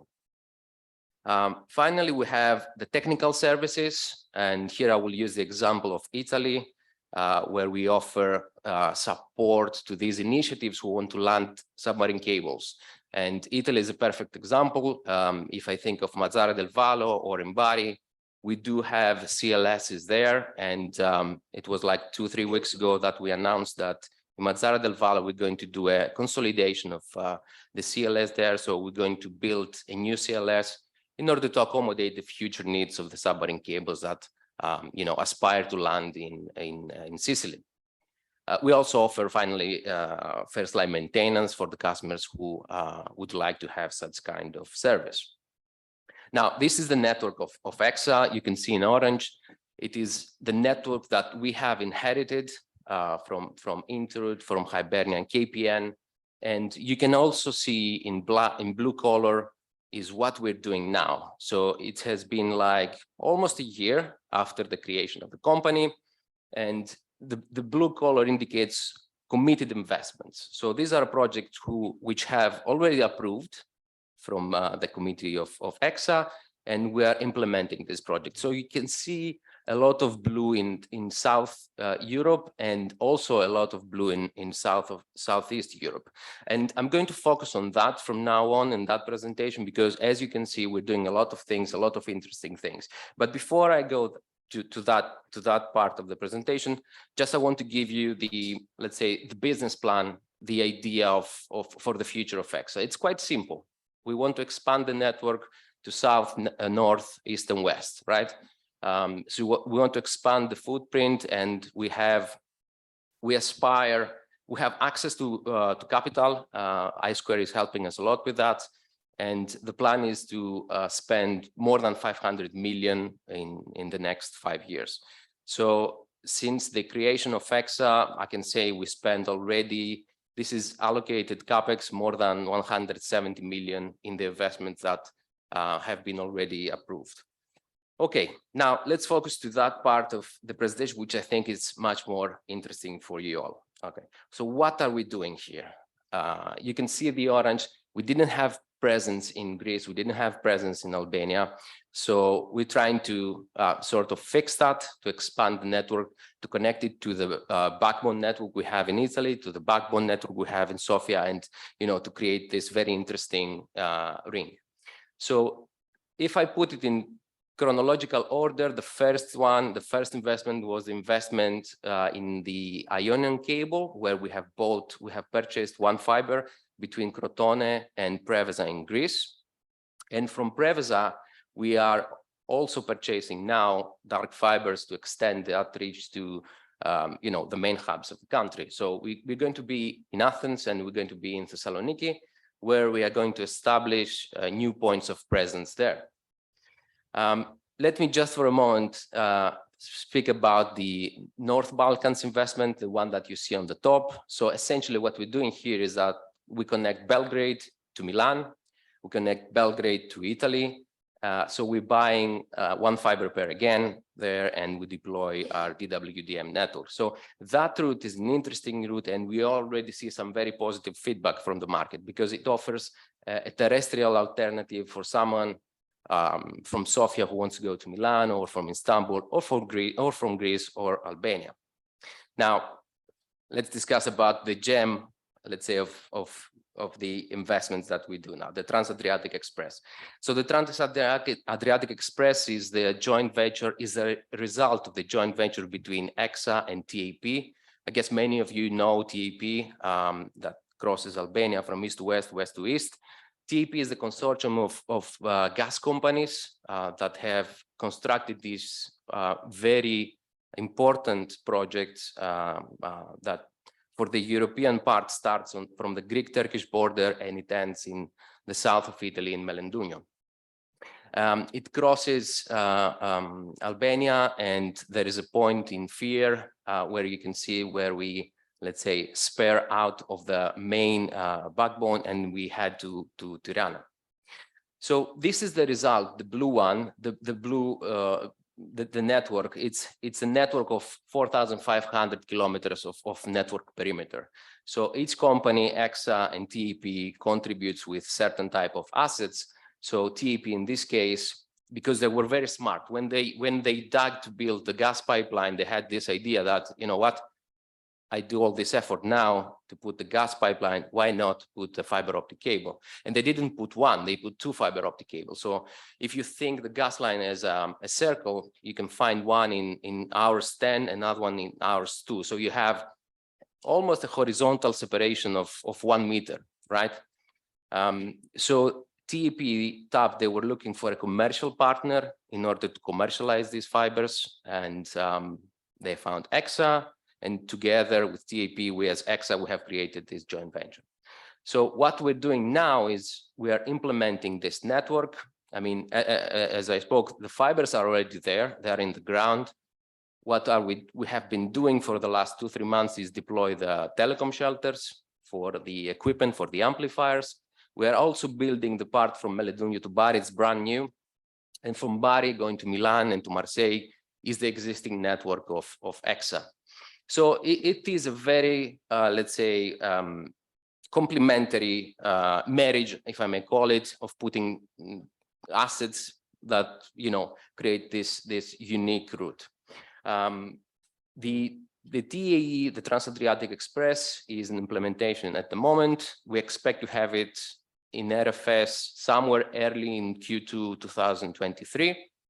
And we believe that this is a network that will change, let's say, the balance. We will bring something new in the Balkan Peninsula, in all these 6 countries that traverses, for the benefit not only for EXA, not only for TAP, but, you know, the whole ecosystem of these countries that traverses. So why do we think TAE is special? Well, I have here 3 reasons. We can find other, but let me start with this one. If you see the map today, these countries that TAP has deployed these fiber optic cables, you can see rather old, dated infrastructure. Now, the fiber optic cable of TAP is brand new, state of the art. It's a fiber of G652D, and it has a quite low attenuation figure. So we're speaking about 0.18, 0.19 dB per kilometer. I mean, this is a state-of-the-art cable for this region. The second reason is the, as I call it here, the embedded reliability, right? So the fiber optic cable is attached to the gas pipeline all along the route, and the gas pipeline is buried not like 1 meter below the ground, that like traditional telco deployments. The gas pipeline is buried even like 10 or 15 meters below the ground, right? So it is very, let's say, difficult to cut this fiber optic cable. I mean, like incidentally going there to dig. Just to add one thing, TAP has a very stringent framework of activities that can take place nearby the gas pipeline, right? So 4 meters on each side of the gas pipeline, no activity can take place, only cultivation of superficial plants. 20 meters from the gas pipeline, no building of whatever nature can be, constructed. So that creates a very secure, let's say, route, okay? We're not going to have a new road crossing there and we're going to face a fiber cut. So this is very important. The last one is a low latency route. So not across the whole footprint of TAE, but if you see it from east to west, so Istanbul to Italy, Istanbul to Milan in particular, we believe that this route will set new benchmarks in terms of latency. I personally believe that this is going to be the shortest route, so as a result, it's going to offer the lowest latency between Istanbul and Milan. We are running now some tests to verify that with our vendor, with Infinera, to have the exact figures in order to share with all you. But it seems that this is the case. Okay. Now let's go a bit more specific. Okay, that's good, that's perfect. But how does this affect Albania? How does this affect the Albanian ecosystem, right? Okay, let me bring this map here, and I will put Albania in the center as you can see it here. So we can see that there are some cables, some submarine cables like the Italy-Albania of Sparkan and Alp Telecom, which is a rather old cable. I'm not saying that this is not functional, it's perfectly fine. What I'm saying here is that you cannot rely on submarine cable to connect to Italy, right? If we speak about Trans Adriatic traffic. So with the arrival of TAE, what we can say is that it enhances the ecosystem, the Albanian ecosystem, because it increases the resiliency. If you increase the resiliency, you increase traffic stability, and as a result, you have improved reach and latency. I have included here what Patrick showed earlier in terms, if you remember that pie, that slide with percentages, here are the figures, the actual figures. They're coming from telegeography. So you have the actual results between 2018 and 2021, and you have the forecast for 2020. And what this is showing that Albania's, let's say, international traffic is mainly destined or terminates in two countries, so Greece and Italy. Almost more than half of that, okay? And these are two routes that Trans Adriatic Express will serve. So you can see now the importance of having an additional route to protect the Albanian ecosystem. Again, this is something that already Patrick mentioned, but just I wanted to bring this into your attention, right? So the market is in motion now in the Balkans. So we see a lot of investments coming from the hyperscalers in Greece. So Google have recently announced their plans to build a region in Greece, in Athens. Microsoft did the same last year. We believe that Amazon will follow suit. And this together with TAP allows end user and businesses, that's why I'm mentioning here, to have access and to further facilitate the digital transformation, because the cloud services are there. They're like a hop away. So together with TAE, there is a good chance that you will see tangible benefits from these investments. The last point that I personally believe, every investment is, it acts like a magnet for the next one. So I like to believe that TAE will act like a growth enabler. So you're going to have, I expect that there will be additional investment, foreign or international, that will invest in Albania in order to satisfy the growing needs, right? So maybe tomorrow there will be new data center, a larger data center opening in Tirana in order to, to satisfy the ever-growing needs. So I have included some data here again from telegeography. I was surprised, and when I saw that Patrick was before me presenting that, I was hoping that he will prove me wrong, but I hope and I believe that CAGR values for Albania will be higher than what is forecasted at the moment. So yeah, this is, let's say, a slide to show you what is happening in the region, because everyone is interconnected. So an investment in Turkey, an investment in Bulgaria or in Greece will definitely affect Albania as well.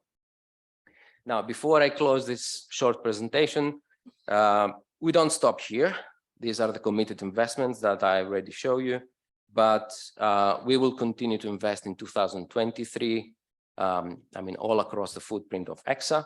But in particular, let me bring this map again, the same map, just to tell you what we're going to do. So first, we're going to pop the NAMEX site in Bari. We're going to add some transport capabilities in order to provide wavelength and Ethernet services. Then we want to do, I don't know if you can see it very well. So from Crotone, where is the start or the end point of Ionian cable of Xhelaj, we would like to create the shortcut. So to offer, let's say, protected services out from Crotone without having the need to go down first to Sicily. And last, what we want to do, again, I will refer to the presentation of Patrick. We also notice and we follow the market movements. We see a lot of things happening in Crete at the moment. So it's a place where we want to be next year. Yeah, so we want to be there, we want to have a fiber there, we want to have a new POP in Crete, because we aspire to attract some of the international traffic and from Crete to transport it to the major West Europe hubs. That would be it for me. I don't know if I overrun my time. I hope no. Okay, thank you.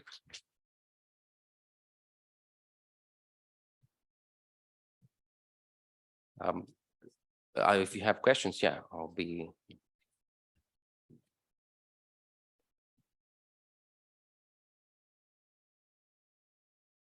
Okay. Thank you. Thank you very much, Antonios. So before we go to the next presentation, which is from Jelena from RIPE NCC, we did receive 2 questions related to ANIX before the break. So I think we would like to answer that. So the first question that I can easily answer is there any connection between ANIX and the Alp Telecom exchange?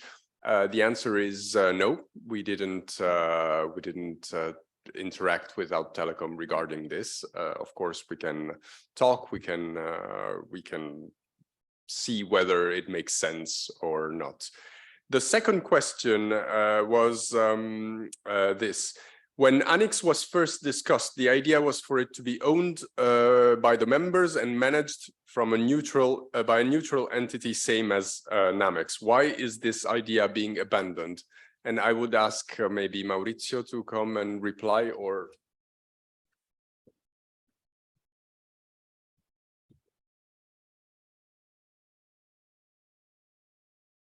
Yeah, it's a good question. So the answer is that we try to find the way to easily have the exchange point up and running. We do not, let me say, makes the final decision, but this is the easiest decision. If my opinion is that if you want to do something, you have to do it. So it means that if somebody wants to create a consortium as in Italy or ISP and try to manage the exchange point, they have to do something. If nothing happened up to now, it means that we have to find the easiest decision. And I think in this moment that the best things to do is to continue to have the exchange point where it is hosted is a neutral place. Rush can take care of that. They are locals. We can help them, especially for the technical part. And then we will see in the future. I think it is open to everything, but in this moment, this is the best solution. Okay, thank you, Maurizio. This was for to answer the Slido questions that we had. I think we answered all of them so far. keep in mind that you can still ask more questions. But I will leave now the floor to Jelena Čosić and from the RIPE NCC, and she's going to talk to us about internet in Albania from the NCC point of view.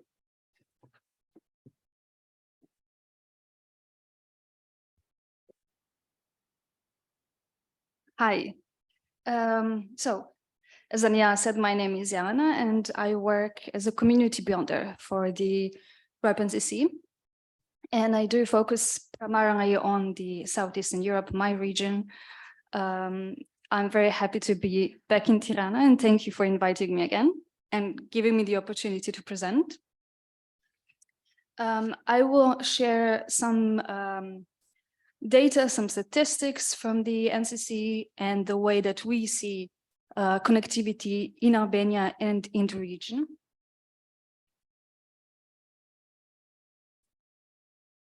Okay. So first, I wanted to very, very briefly run through some of the statistics on the based on the records that we hold for Albania and for the whole region. Here, this is the number of active local internet registries, and you can see that Albania has 97, which is pretty high if we take into consideration the proportion to population. And most of them are in the what we consider to be telecommunication sector. And next one. Yeah, the next slide shows the IPv6 deployment in the region. Here, Albania is doing pretty similar on average to other regional countries. But when it comes to RPKI, I think you have to reverse the point. First one, Jelena? Yep. The other side. Well, can you turn this?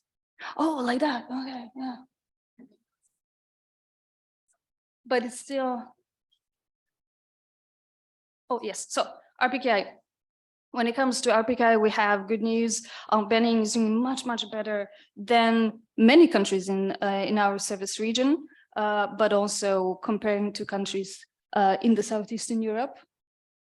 The green shows the number or percentage of LARs that did request a certificate, but also created RARs that cover at least some of their prefixes. And this is more closely. Come on. This is more closely again to RPKI, where we see the percentage of address space covered by RPKI. And for Albania, we see a good number of like almost 90% of the address space is covered for IPv4. But then I just wanted to compare that to Italy, which we see that the percentages are much lower. It's about 20%. So good job on RPKI. And then we move to the connectivity. RIPE NCC regularly does different measurements and analysis of those results based on our tools, which are RIPE Atlas and RIS.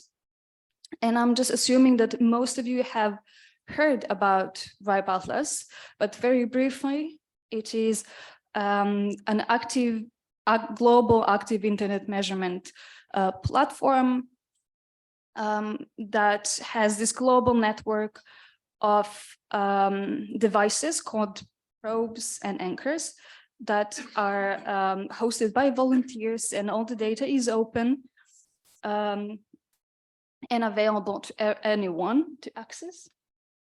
And here, these are the pictures of the two physical devices that we have. So a probe is a smaller device and anchor is a bigger machine. And there's a map of how many probes we have in Albania at the moment.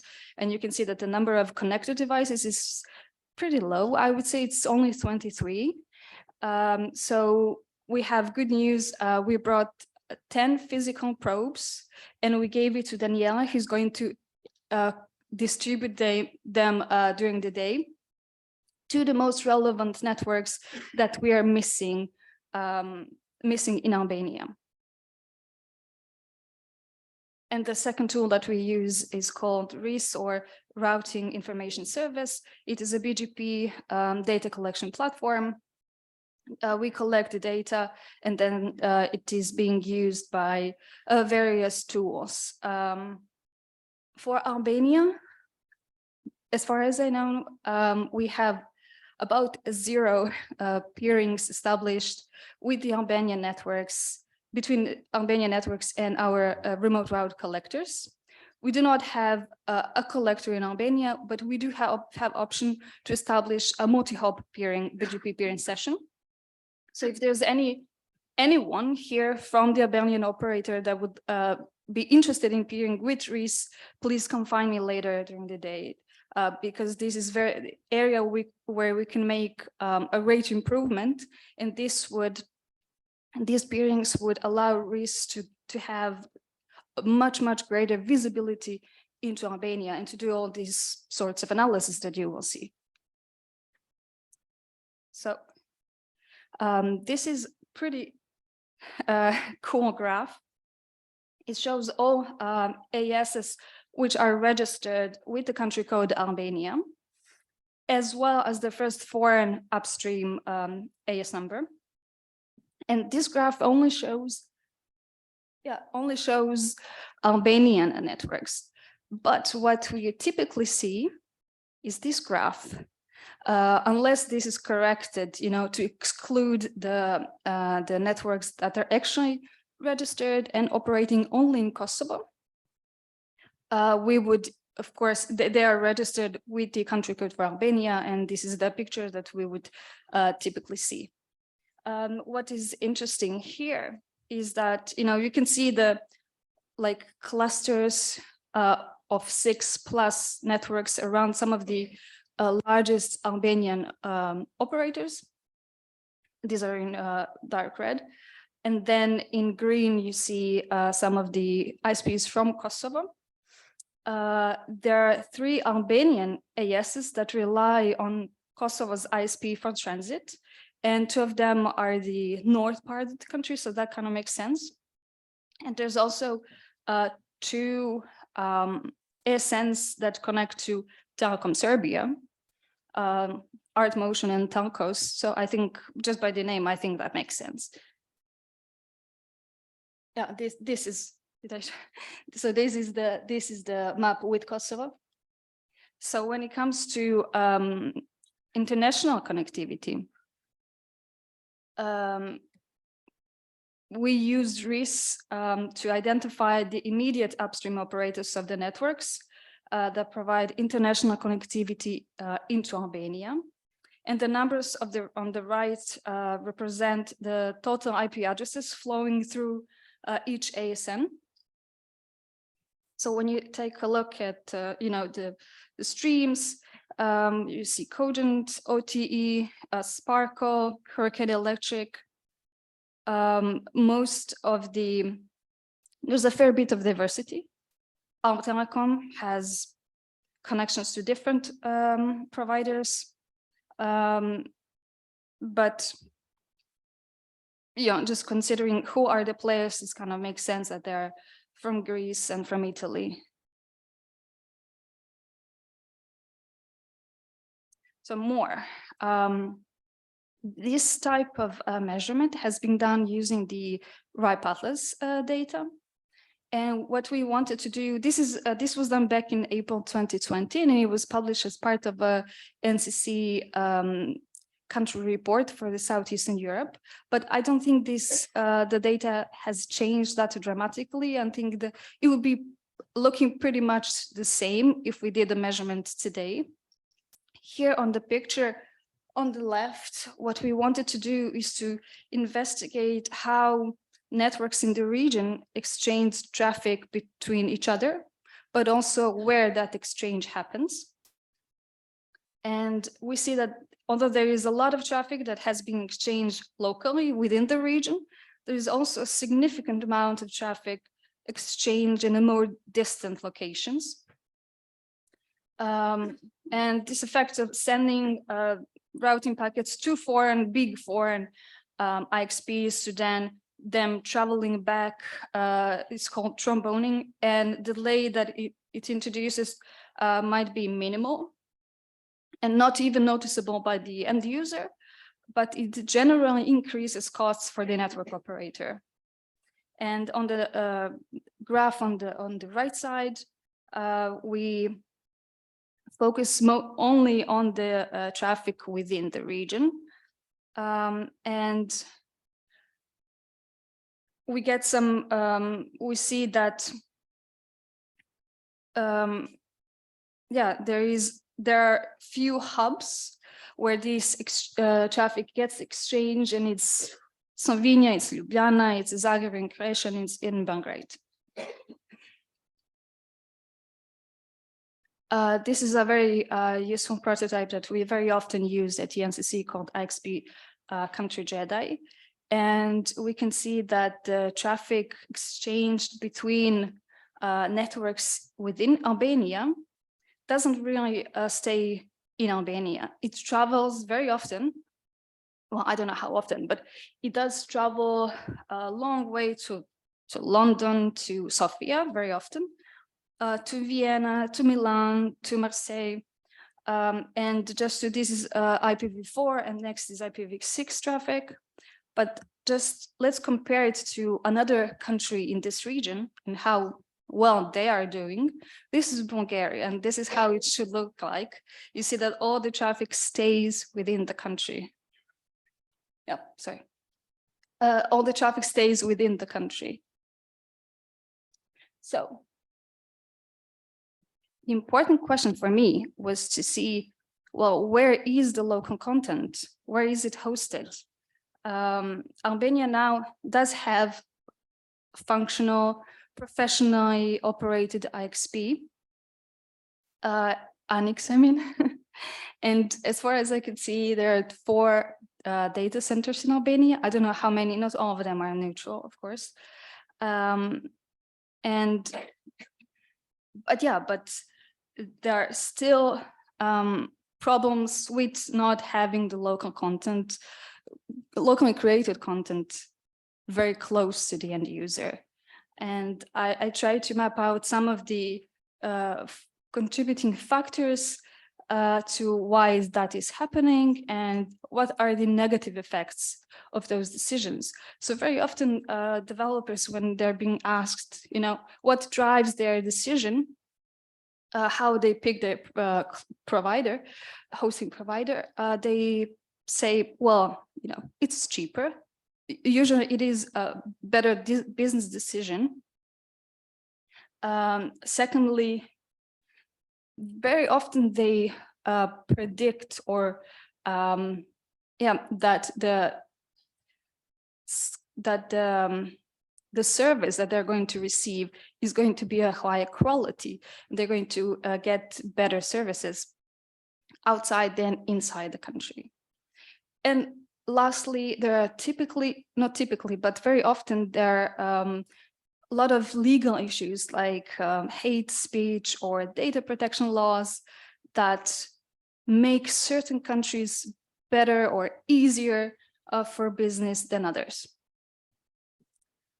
So the lack of locally hosted content can in turn have significant impact on the entire internet ecosystem in a country. So first, higher costs for ISPs. The costs then are passed to the end users, and these high prices could act to limit the usage. And finally, these limits will restrict the creation of further internet content, keeping the entire ecosystem underdeveloped. So this is, I try to look at Albania concretely. The top 10 most visited websites in Albania. I think this is Cloudflare information data, and most of them are big platforms. I do not notice anything Albanian. But then I looked at the most visited news portals here in the country and where they are hosted. And as you can see, most of them are in the Cloudflare. And when I did the measurements, the traceroute measurements, I would get responses from different locations across Europe. So it would go to Vienna, to Budapest, to Düsseldorf. Yeah, could be much better. This is just one of the examples of one of the trace routes.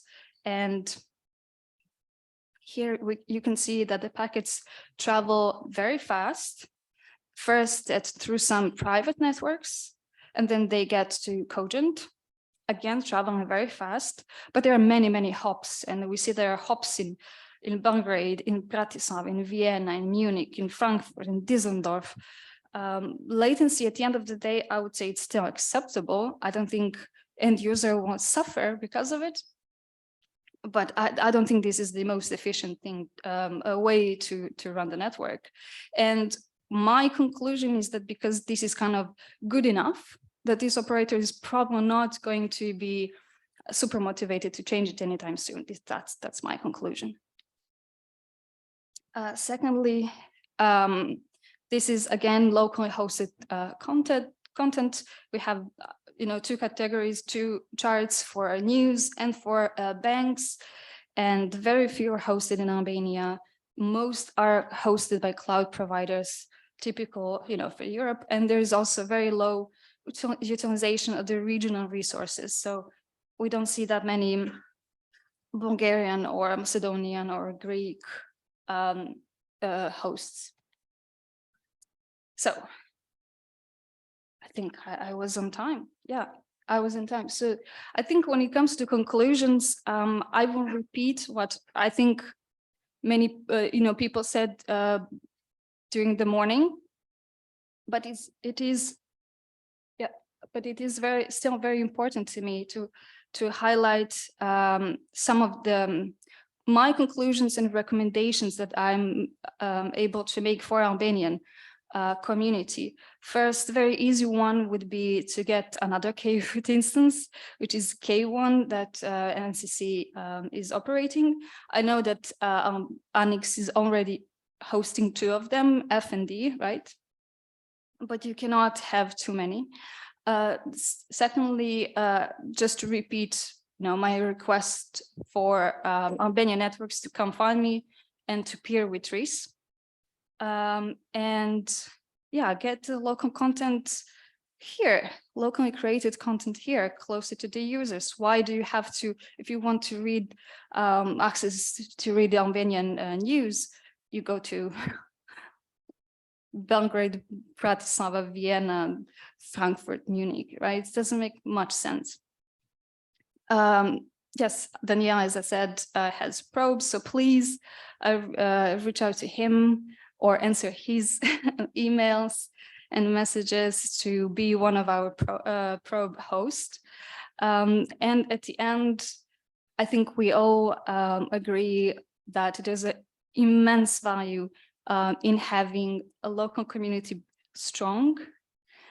So I just wanted to put out there that having a network operators group in Albania is something that would bring a lot of value and would make the community stronger, because in the big countries in Europe, they typically have these sorts of communities in every large city. So and they meet on a regular basis, and then they exchange skills and experience.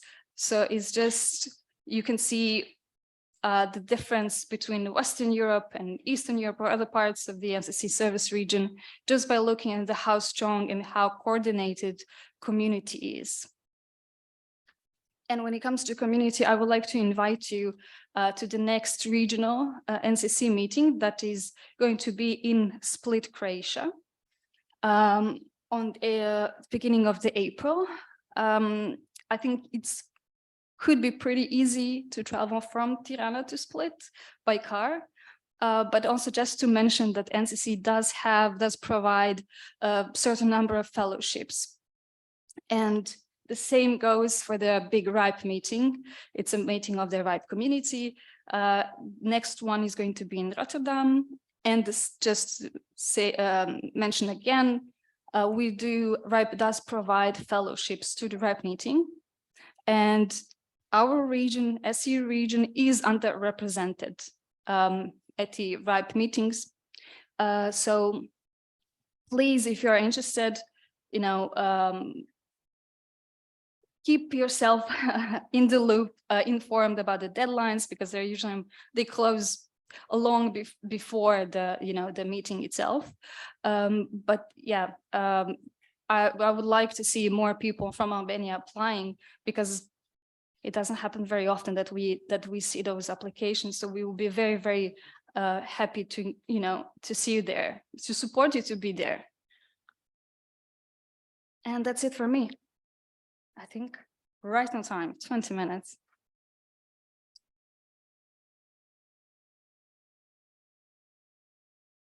Any questions? Any questions for, yes. Chandram Krezio from Pristina. Mhm. Why the RIPE? They don't know the Kosovo. Why we don't recognize? I think you understand what's the issue, because I don't understand, because we have more because we than have years to- we are independent. we have to follow to use the ISO code. And you know that as long as Kosovo is not recognized by the United Nations, that's the main blocking point for all international organizations to actually work with that.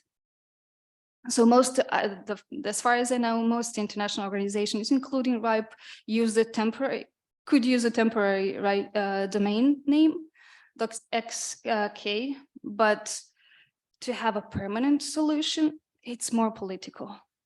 So we are trying on the technical side, we are trying to kind of patch things and to make things that make on a technical level the most sense, until we have a permanent, solution. That's the best that we can do. Any other questions for Jelena?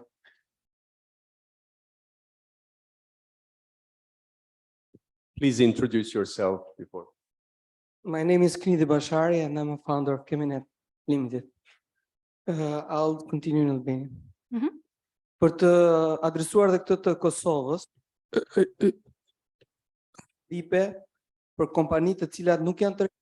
In order to address the question of Kosovo, there are some RIPE registered companies. 80% of them have no presence in Albania. They are registered in different countries.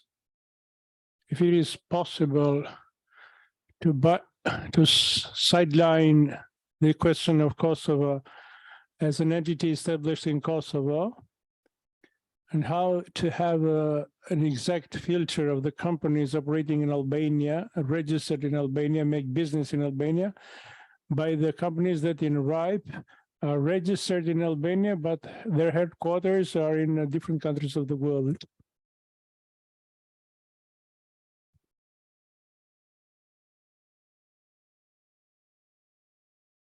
I think it is easier for me to respond. The first question was for Kosovo, and the colleague explained. Unfortunately, we are based in ISO of the United Nations, so we cannot deviate. We are based on them, and it is rather difficult to deviate. Well, it is true that RIPE gives the possibility to use a company based in Albania as a legal headquarter. or based in Amsterdam in Netherlands and provide services in Albania. And in our page, there is a figure which shows services provided in Albania, but based somewhere else. If you have any suggestion, we can talk later. We may discuss later. But important is to certify the activity in Albania, as other companies might have as ripe as in other countries. For Albania specifically, 80% of companies, leave the big companies, are companies that are not registered at all in Albania. They have no offices in Albania, let alone they make activity, but as proxies. So they should have an office, an address in Albania. That is why we have connectivity 1/5 of Greece, and Greece doesn't allow, and we can discuss it later. The number of is based on the number of addresses in Albania, and with the exception of Kosovo, because it can select the state where it should be represented. So the address, we have decided that the companies choose themselves where they provide services.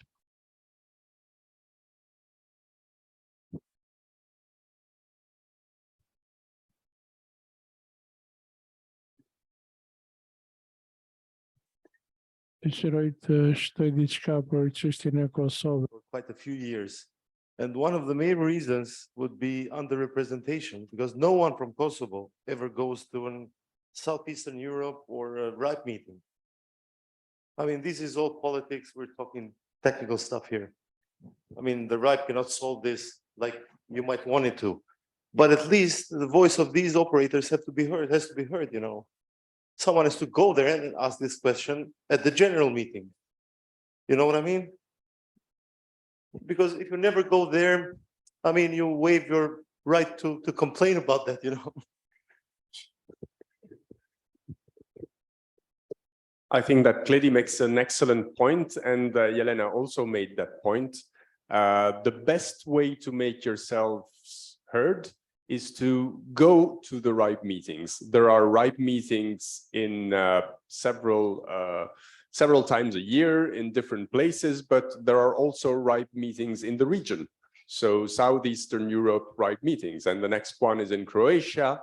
It's not that far.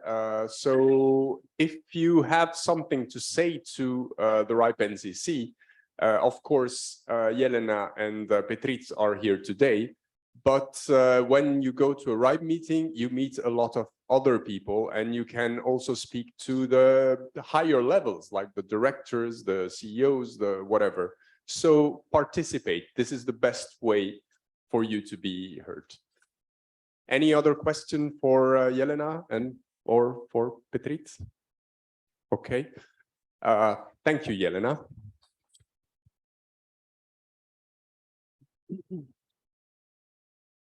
So next up will be the panel, but before that, I have a couple of announcements. So the first one is queuing up what Jelena said. I have a few Atlas probes here. As you've seen, measurements are important. You can use this. You can use the measurements yourself to see how you're well connected, etc. I have contacted some of you before the meeting to try and give you a probe. Please come to me because I cannot hunt each one of you. I know who you are, but then It's too hard to get to me. To get to you, all of you guys, please come to me, and I will give you the probes, and I will just make a note of who's got what probe. So this is the first thing. Get a probe. If I didn't contact you and you still are interested in getting a probe, please come to me as well, and we'll figure out if there are enough probes for everyone.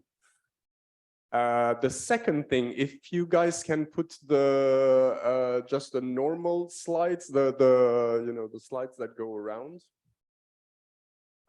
because I need to remind you of the one-to-one meetings. So I know that some of you have logged in, some of you have requested meetings. I have requested meetings, but several haven't replied. So probably, please do confirm the meetings. If you've received an email saying you have been requested a meeting by Daniele or by whoever else, please do go to the Meeting Mojo platform that we have, which is, yes, thank you. Oops, no, this is not the one I wanted to. This is I need the other one. This is for the panel. I need the other one. Do you have it? Yes. Okay. So this one, there is a platform. It's ANIX2022.meetingmojo.com. But if you're here, you should have received an email to connect to the platform. Please log in into the platform. If you don't remember the password, ask for a new password, and do confirm the meetings, because I have asked some meetings. I know others have asked for some meetings, and this afternoon it's going to be here. There are going to be some tables, and we will have bilateral meetings in those tables. So it's going to go on the whole afternoon. So please do confirm this. Yes. You're right. The tables are only assigned once both parties have confirmed. So if you don't confirm the meeting, we're not assigned the table and we're left hanging in the corridors. So please do confirm the meetings. So last but not least, before going to the panel, if you can get up the Slido for the last question, which is an open question. So I'll leave up the question here, but you can fill it up during the panel, because then it could be a question also for the panelists. Leonardo, can you put up the Slido, please?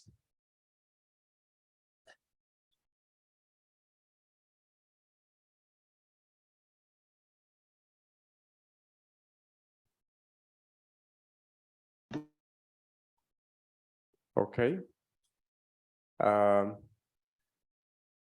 you sharing the browser? I think like the previous polls we had before.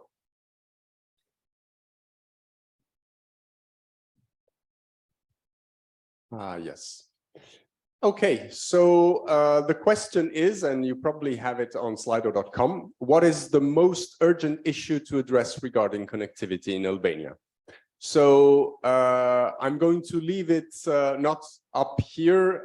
We're going to change this, but I'm going to see the results, and then we can ask this to the panelists. So last thing to you guys, if you can open the last presentation, the one called panel.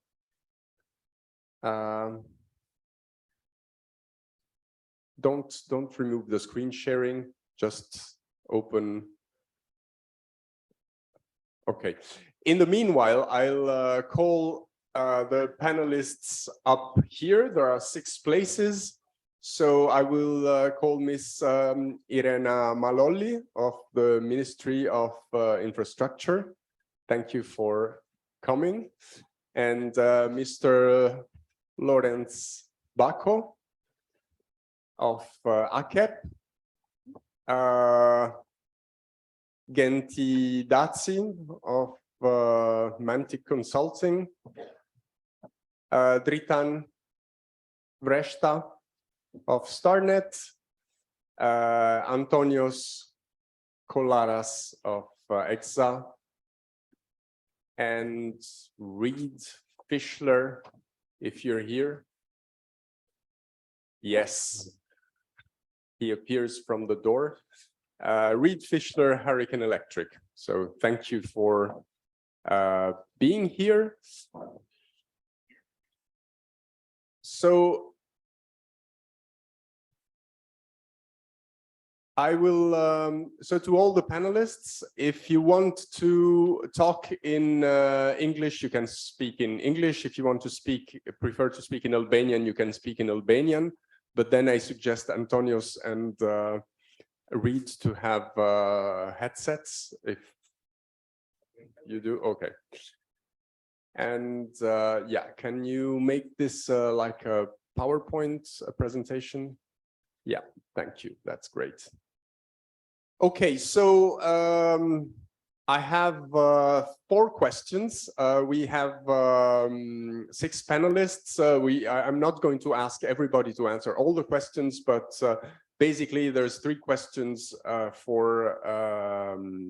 so one for each couple, let's say, but then they disappeared.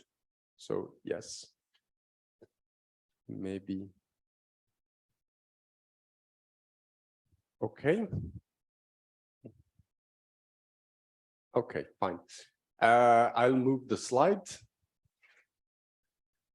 Okay, so the first question is, I would say to Genti and Dritan. So we've seen, this is one of the slides from Patrick, Telegeography, and it shows the prices in several markets. So not only Central Europe, but also some places in Balkans, like Belgrade, Zagreb, and Sofia. And all these prices for 10 gigi transit are lower than 20 cents, $20 cents, but euro cents, it's the same thing. So the question to you is,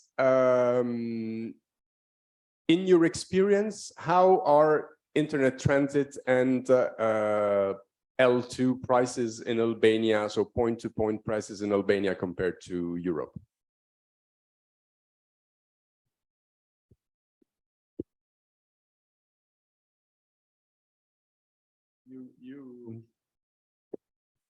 Thank you. I have been in this market since '96, so I have witnessed all the developments and how it has moved, the market, how it has been developed all over those years. It's so many years. I remember when we started here with satellite connections, there was no fiber, no other connections, and we are at that time we were speaking for 64 kilobit, and now we are on hundreds of gigabits. So you know, it's a huge development. Actually, this problem, because these questions brings a problem in the table, and this problem is not new. It's a problem which Albania has suffered for a very long time, and historically speaking, it has to do with who has been the main providers on the borders of Albania. So who was providing connectivity to the borders, and what were the investments done? We have to understand that until around 2001, Albania had an incumbent which was state-owned. So a lot of difficulty came from the state ownership on the incumbent. Later, the things started to get better because of the majority part of the incumbent was privatized. So it has it was a better, let's say, access to international market. When I say better compared with when it was state-owned, but still it was, let's say, only one provider. Later, during the time at around 2009, 2010, another provider came. The situation became better, but still is far away from the region. Actually, we cannot expect that, let's say, two operators compete with each other and provide a better pricing. Usually it's not the case. We can't ask a business to lower the prices. You cannot do that. Normally, the problem on its heart relies mostly at the regulator. So what we have seen during all the time, the regulator, for, let's say, certain reasons, has been not very, let's say, we're not implementing the proper, let's say, regulations and the proper enforcements in order at least to bring the prices, for example, the local prices, data prices, fiber, pipes, infrastructure, to bring those prices to at least to the region benchmark.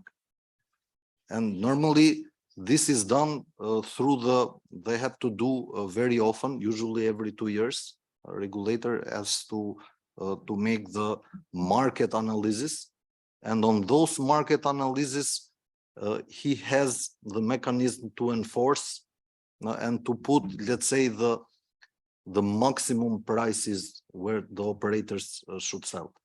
Because we are in the condition where we have two operators. There is no one, let's say, they can put whatever price they want.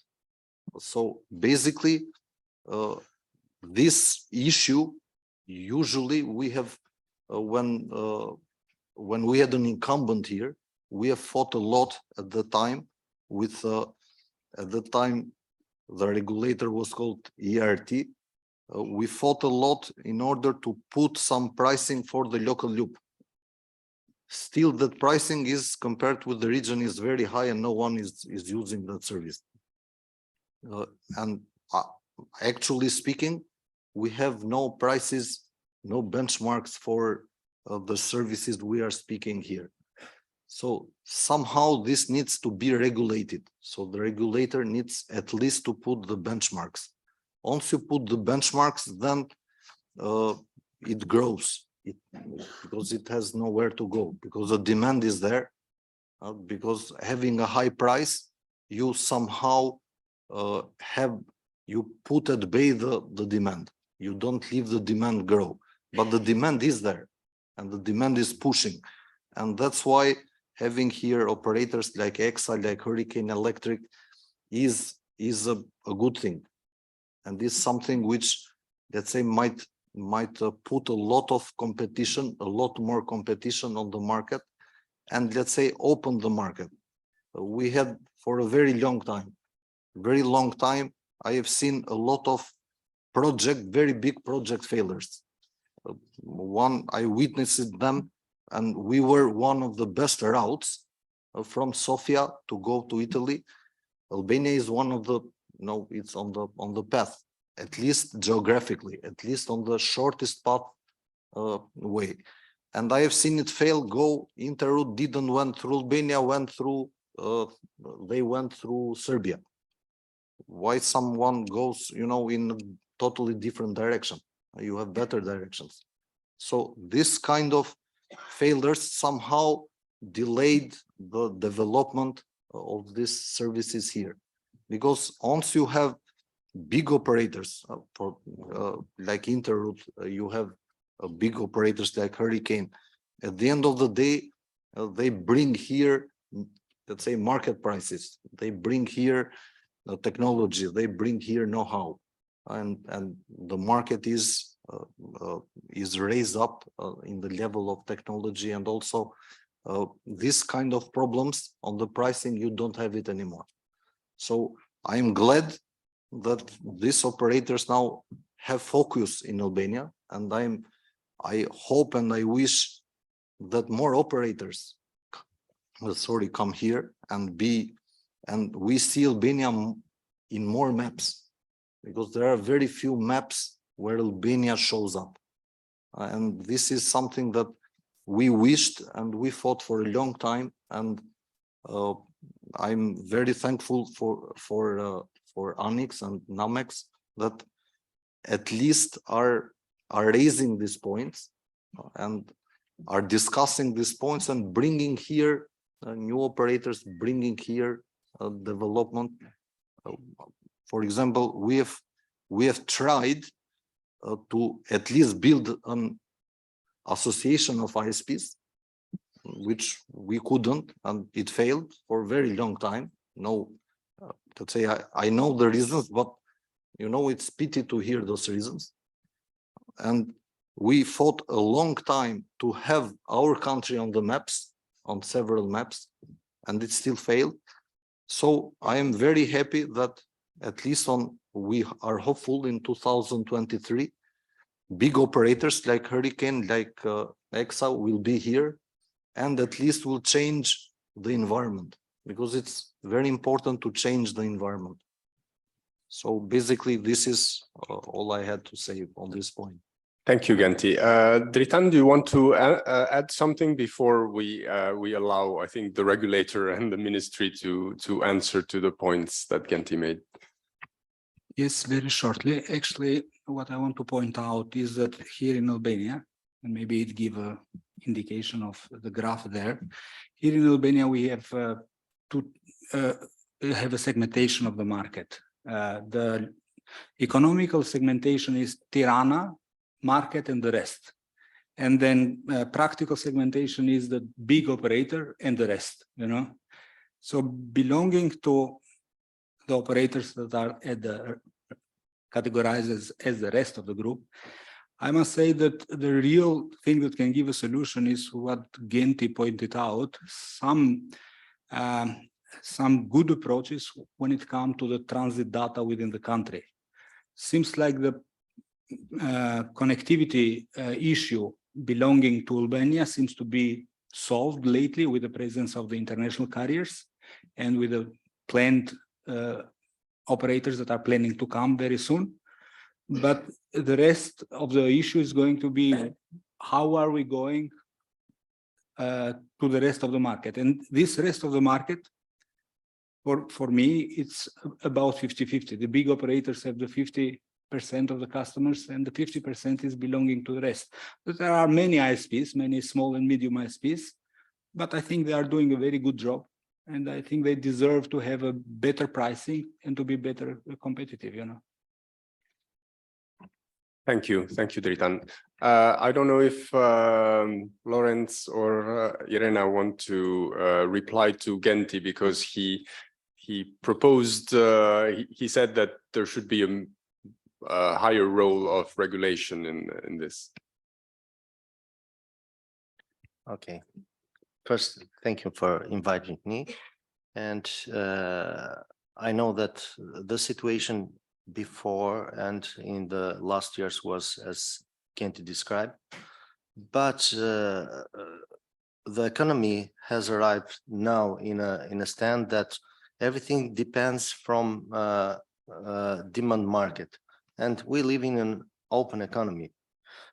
Gent mentioned that in 2009, 2010, another provider has invested in constructing the backbone. Till everyone is free to invest, but depends from the feasibility. If feasibility is good to invest, every operator is free to invest. But if not, it should take rent with rent the connection. At the other end, there are new incomers in the market that are not mentioned. For example, the new OST network is operating from 1 year. They still need to be present in cities, but the international connection, they have already the international connection, because the fiber network of OST is built in electrical network grid that pass to North Macedonia, to Greece, to Montenegro, and etc.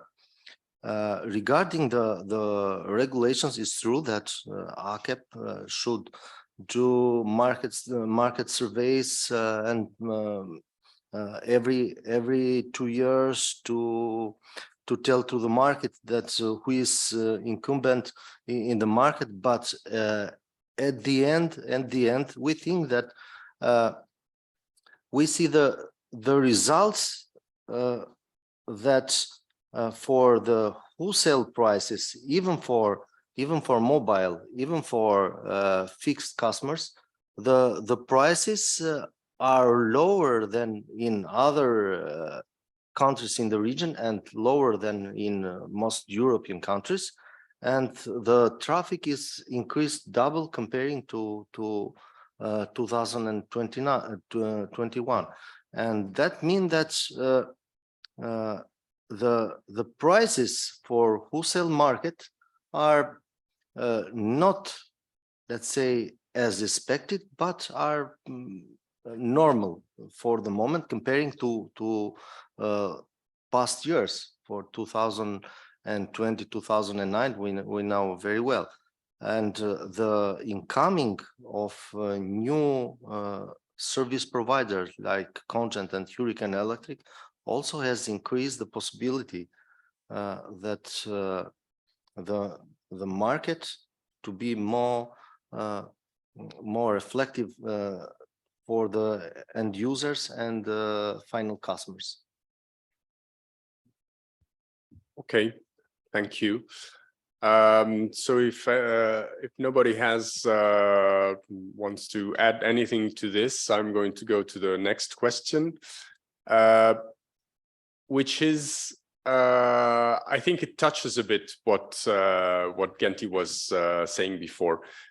Is the development of fiber in Albania and the interconnection with neighboring countries sufficient? If not, how can it be improved? And this is a question I would ask again to Ms. Malolli and Lorenz Bacco. Okay, first of all, thank you. Thank you for invitations and to me to join this event. It was a pleasure to hear different presentations and informations from different actors. It is good in any time to have more information and to see what is the global trend, what is the trend in Europe and also in region and Albania. From my point of view, I see that we have a dynamic process and we have a dynamic market from both sides, from supply side and demand side.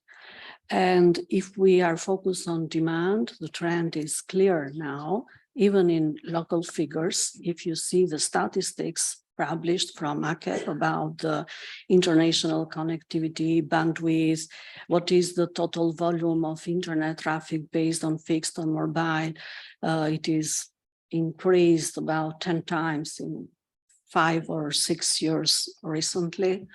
Regarding the connectivity, from one point of view, we can see that Albania is connected with all neighbor countries with fiber optic. We have 2 international projects, Trans-Balkan Line and Adria, mentioned even during the presentations in the morning session, established during 96 and 97. We have national network, 2 backbones, and recently an alternative backbone based on fiber optic of transmission network of energy operator, and some other connectivities in landline. But if we see about what is good, what is the trend, what is the future needs, better offer, better solution at the end user, more beneficial for the competition, for end users, and for the future trends. Since I came from ministry, and maybe I have not so much to say for you, and you expect more from the regulatory body or between you to exchange views on technical part, I can share with you some brief information about legal framework in Albania. We have a law which opened the way for synergy projects and sharing infrastructure between utilities adopted since 2016.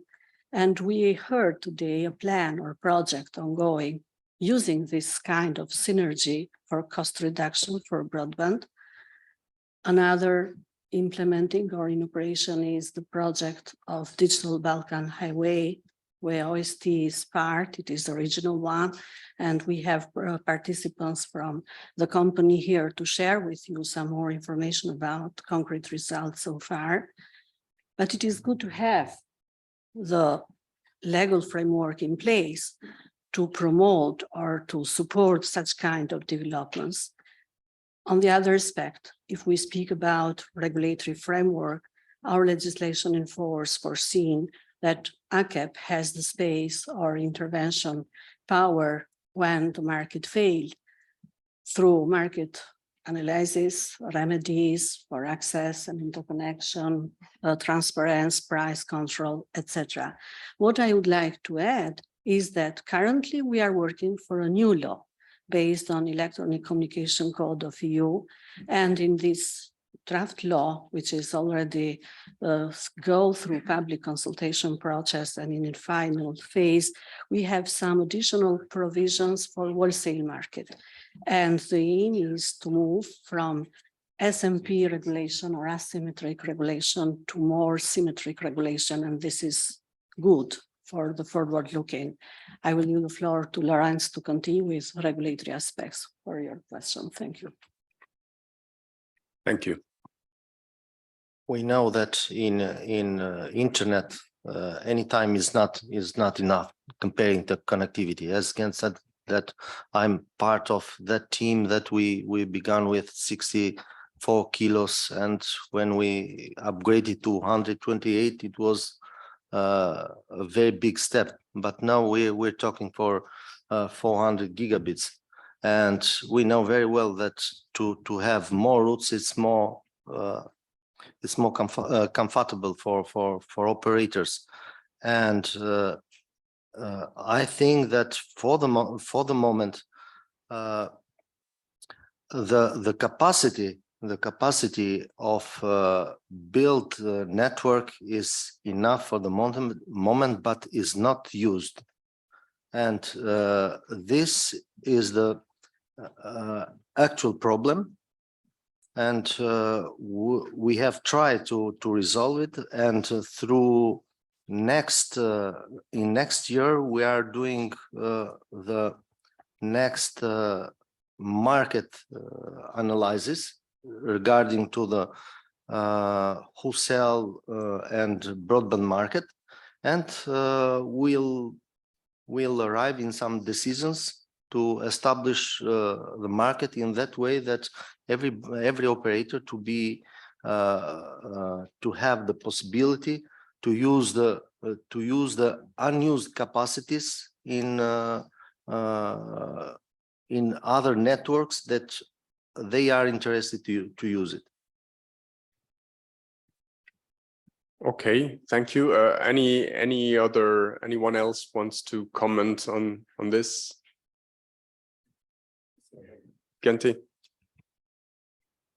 So one important part of broadband development is the law of the right of way. That law has so many years in place, but actually for a very long time we are waiting for some decision of Council of Ministers to be signed, which are not. So let's say, as we are here and there are so many interested parties here to hear about what's going on, because that law provides a solution, let's say, at least legally, on infrastructure sharing and also on, let's say, reusing unused infrastructure. At least it helps because it involves ACEP on the process and also involved the responsible ministry in order to, let's say, wherever they are unused or there are infrastructures, to be used by operators. So as we have here, let's say the policy makers, maybe, we have some update on that. It's important for the market to know. Okay, thank you, Ginti, for mentioning that. Just to share with all participants that the set of these sub-legal acts are already approved since January this year up to March this year. There are 4 decisions of Council of Ministers approved during this year at the beginning after a long consultation with different actors, including the right-of-way and some other regulations such as cost reduction, cost coordination for civil work and something like that. And in June, some amendments in building permission decision of Council of Ministers is also approved in order to facilitate the building permission for next generation networks, especially for 5G, small antennas, etc. Thank you. Thank you, Ms. Maloli, for the update. Any other observation? Okay, so I will move to the next question, which is, oh, there's a question from the audience. So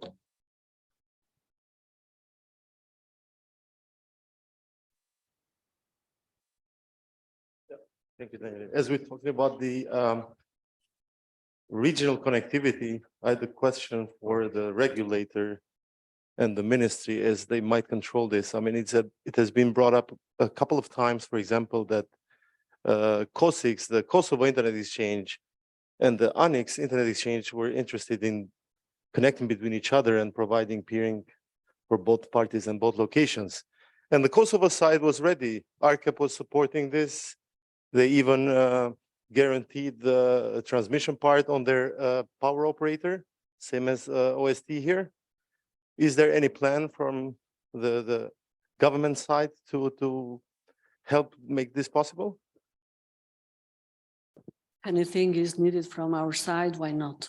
But maybe Arjan will give us some more information. What is the ongoing discussion about this kind of connectivity between COS, ICT in Kosovo and ANIX? This has been between ANIX and the COSIX, the talks, yes. actually.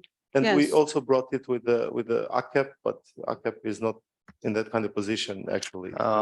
As I know, this was an idea, and in a decision of the Kosovo Parliament, it was one of the issues to cover the regulatory body in Kosovo, but by my information, the problem is still because the plan was to connect through OST network and Kosovo transmission network, but Kosovo transmission network doesn't have for the moment the possibility to transmit 10 gig capacity.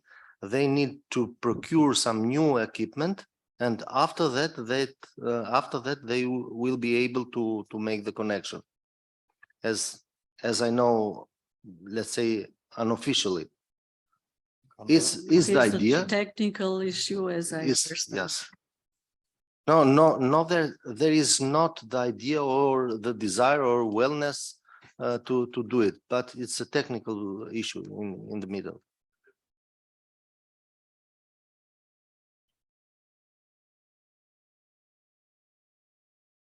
Okay, there's another question.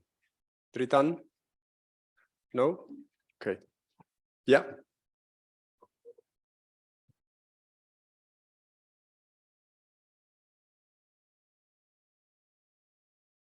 Well, I heard more for international traffic to Albania, and it means that there is something that is a progress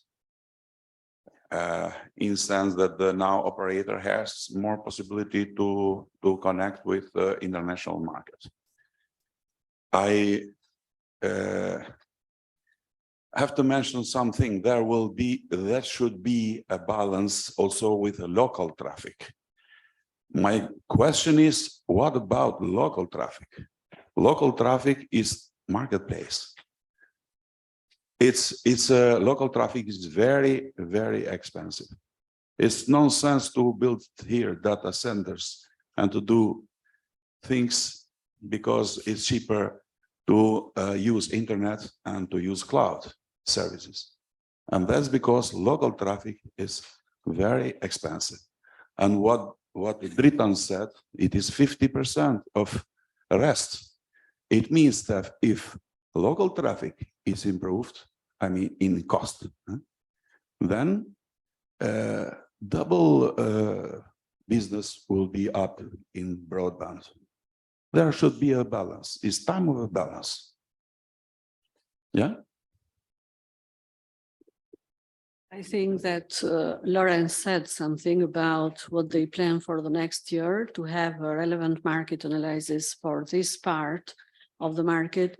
And I think that through this document and through the authority in the law to put remedies, they will address this issue. This is what I can say. But you are right. The figures tell us that there are more than 200 ISP authorized from ACEP. If you see the market share or how it is distributed, the subscribers or the revenues, it is between 10 ISPs, maximum 15, if we're looking in fixed market.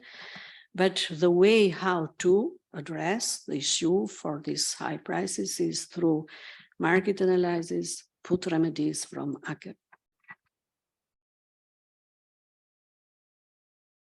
Okay, thank you. Let's go to the next question. Otherwise, we'll never make it for lunch. And this involves our foreign guests. And the question is whether and I saw some replies on Slido, whether the Albanian internet wholesale market is sufficiently open or not enough.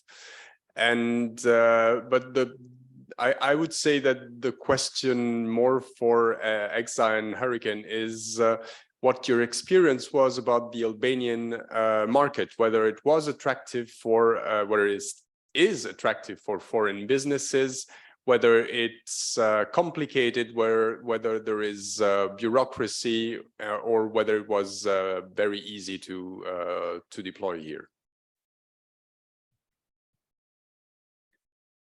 Well, our experience, I would say so far and overall, it is positive. So what are we doing at the moment in Albania is we have established an entity. We are speaking with the license authority to provide the necessary documentation for them to, so we have opened a folder with them.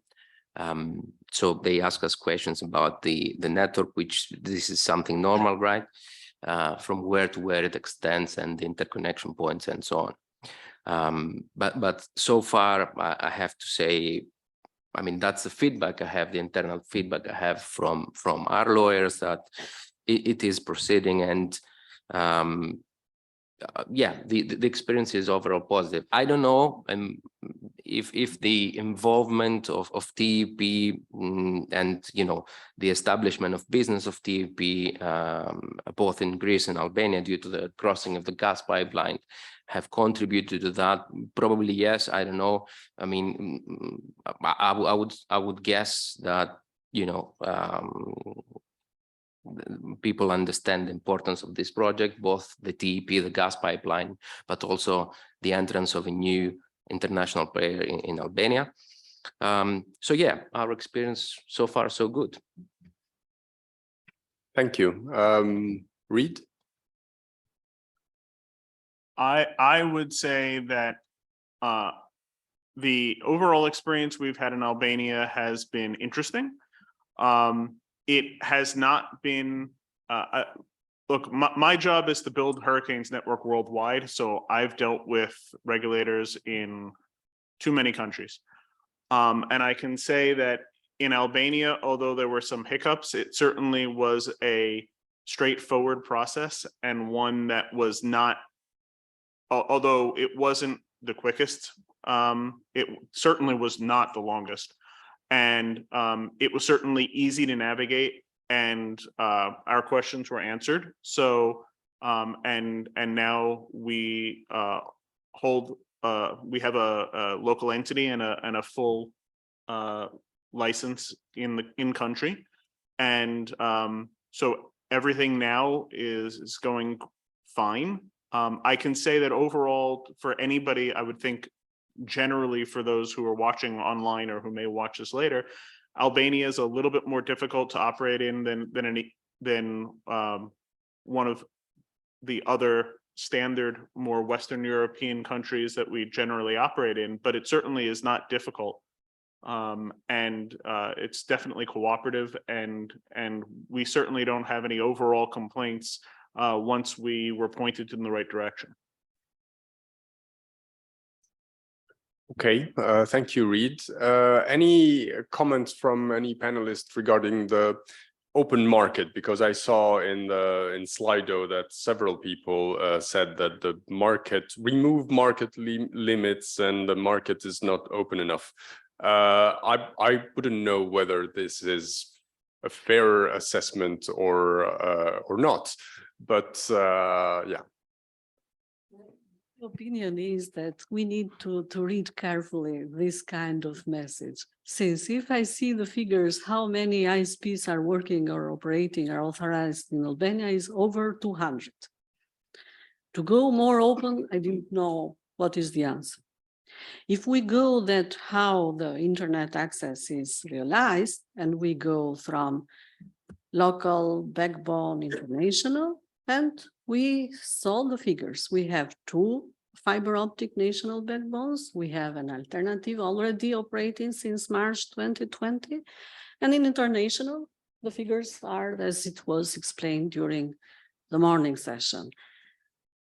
How it is foreseen the regulation, since we are speaking for some projects, major projects with huge investments. It is not an easy to enter in this kind of strategic investment, but there are some regulatory measures need to proper way functioning in order to address in local or national or international. This is but from this meeting, I like all the discussion and the views or different angles, how actors discussed and presented. Need to have a message for all of us, for me, for Lawrence and others, and to discuss and see what are the best practice in order to address. Since when we speak about internet regulation, internet governance, it is still open discussion globally, and there are a lot of things to address better. So we have space for improvements, we have space to make something better, but before to go the answer today, it's better to think when this question is to be addressed better. For local, no. Local operators, there are a lot, and they are in fighting to each other about the market share or something. If we go to backbone, yes, we need to have new market analysis and to have the decision from regulatory body to have the proper remedies in order to address. In international, the same. What I said that with new law, which is coming in force next year, there are some specific regulations for only wholesale operators, which is new even in EU regulation. This is what we are doing. Thank you. Thank you very much, Ms. Maloli. Lawrence? Okay. I agree totally with Irena that the market is totally open. Everyone that wants to be an operator offering electronic services has an online platform in ACEP website. They apply there, compile all the requested information, and that's all. And the rest is that they should operate. respecting the requirements of for those kind of activity like other activities. But at the end, the market is open. And another problem is that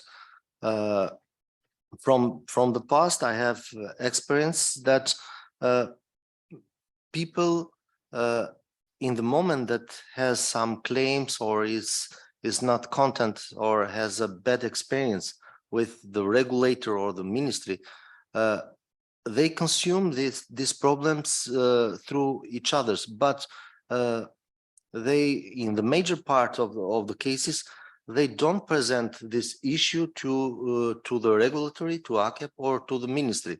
If we don't know, for example, what is happening in the market, how to resolve it.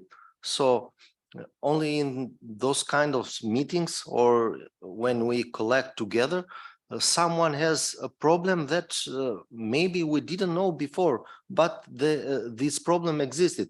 But the people that has those kind of problem, they don't show to the institutions.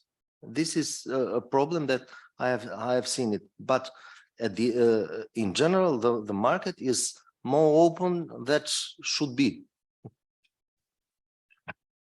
Okay, so thank you, Lawrence, and this is an encouragement to all of you guys to speak more with the institutions, and I think this is a good advice in general, and they're here, and I hope they will stay for lunch. So speak with them. I have there's only one last question because before I free you up, but I just noticed 3 questions for EXA that came probably after your presentation. So Antonios, if you can quickly answer those. So one is, can you provide more details about your terrestrial connection between Seman and Tirana? So the terrestrial connection, okay.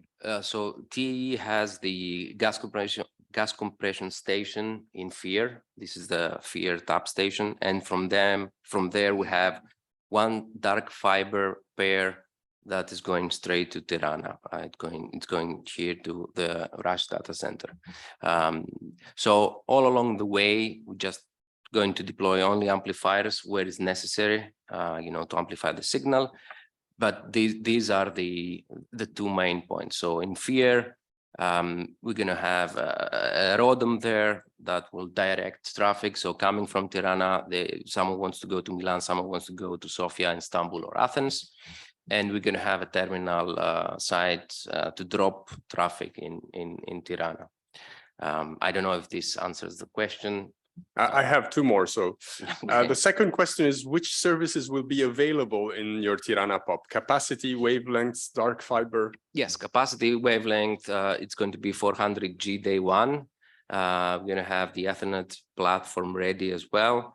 We cannot offer dark fiber services, dark fibers from Tirana. We don't have the network. We are buying that as well. So we can have only transport services from Tirana to the rest of the footprint. Okay, and the third one, I'm sure you won't be able to really answer, but will prices be close to the average ones showed by telegeography? I don't know that. I can tell you that they will be close to the average of the market, right? So I want to be honest. I mean, we have a plan. This is a new market for us, with whatever that means. So we don't have prior direct experience. So we will adjust. So we will face the markets, and market will tell us what is the correct pricing. I mean, I'm not in a position to say it at the moment, right? So we're going to start carefully. And again, market will tell us, but I can tell you that will be on the average of the market. Nothing extreme, not too high, not too low. That's what I can tell you. Thank you, Antonios. So I have one last question, and since it's 1 minute to 1, so lunch is waiting for us, I would like to ask just one, quick sentence from all of you. And the question is, what is the potential of Albania in the connectivity market? What is missing, if anything's missing, to be a key player in the Balkans? Because we showed our vision of Albania as being the gateway through the Adriatic to the Balkans. And do you share this idea, this vision? Do you think that this is the potential of Albania or not? And if not, what can be the role of Albania and what can be done?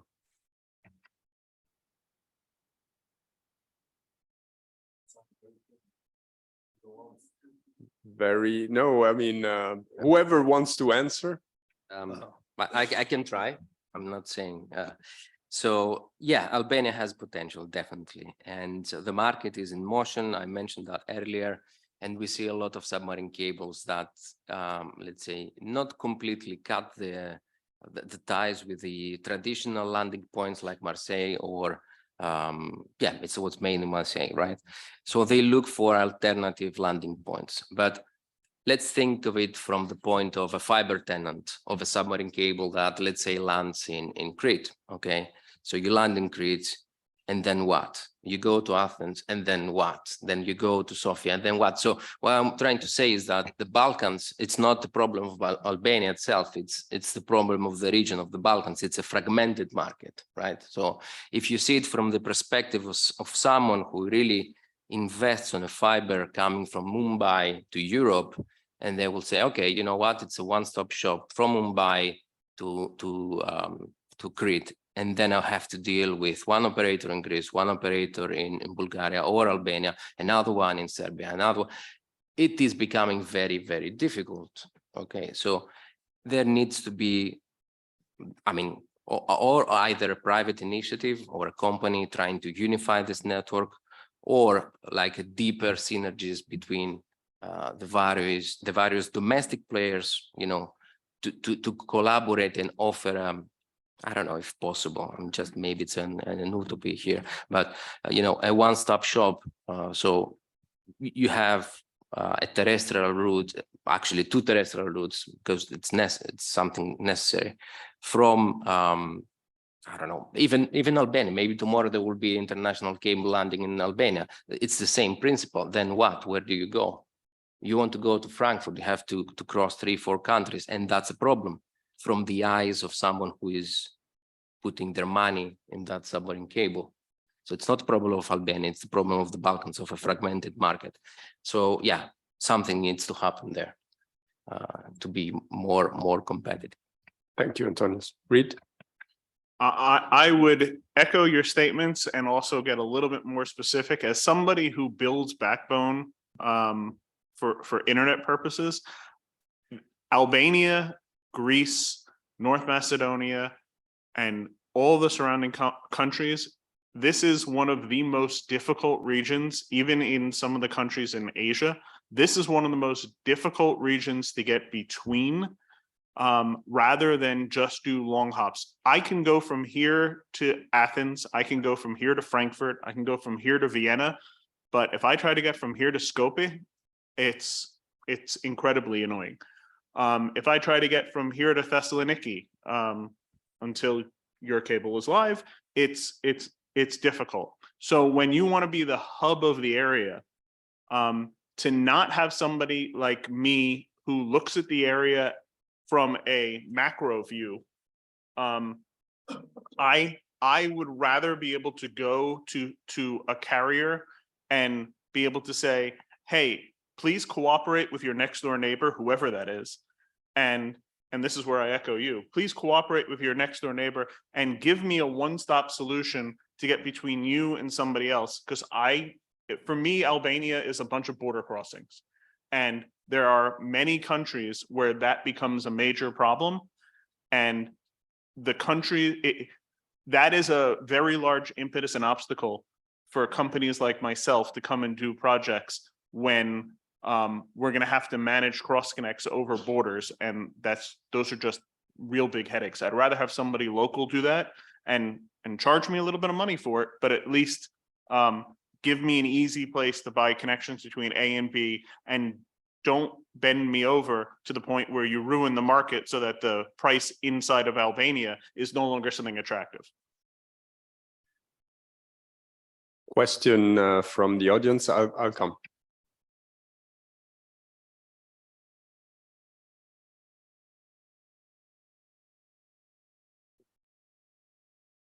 Hi, Thomas from ATU, the second backbone provider.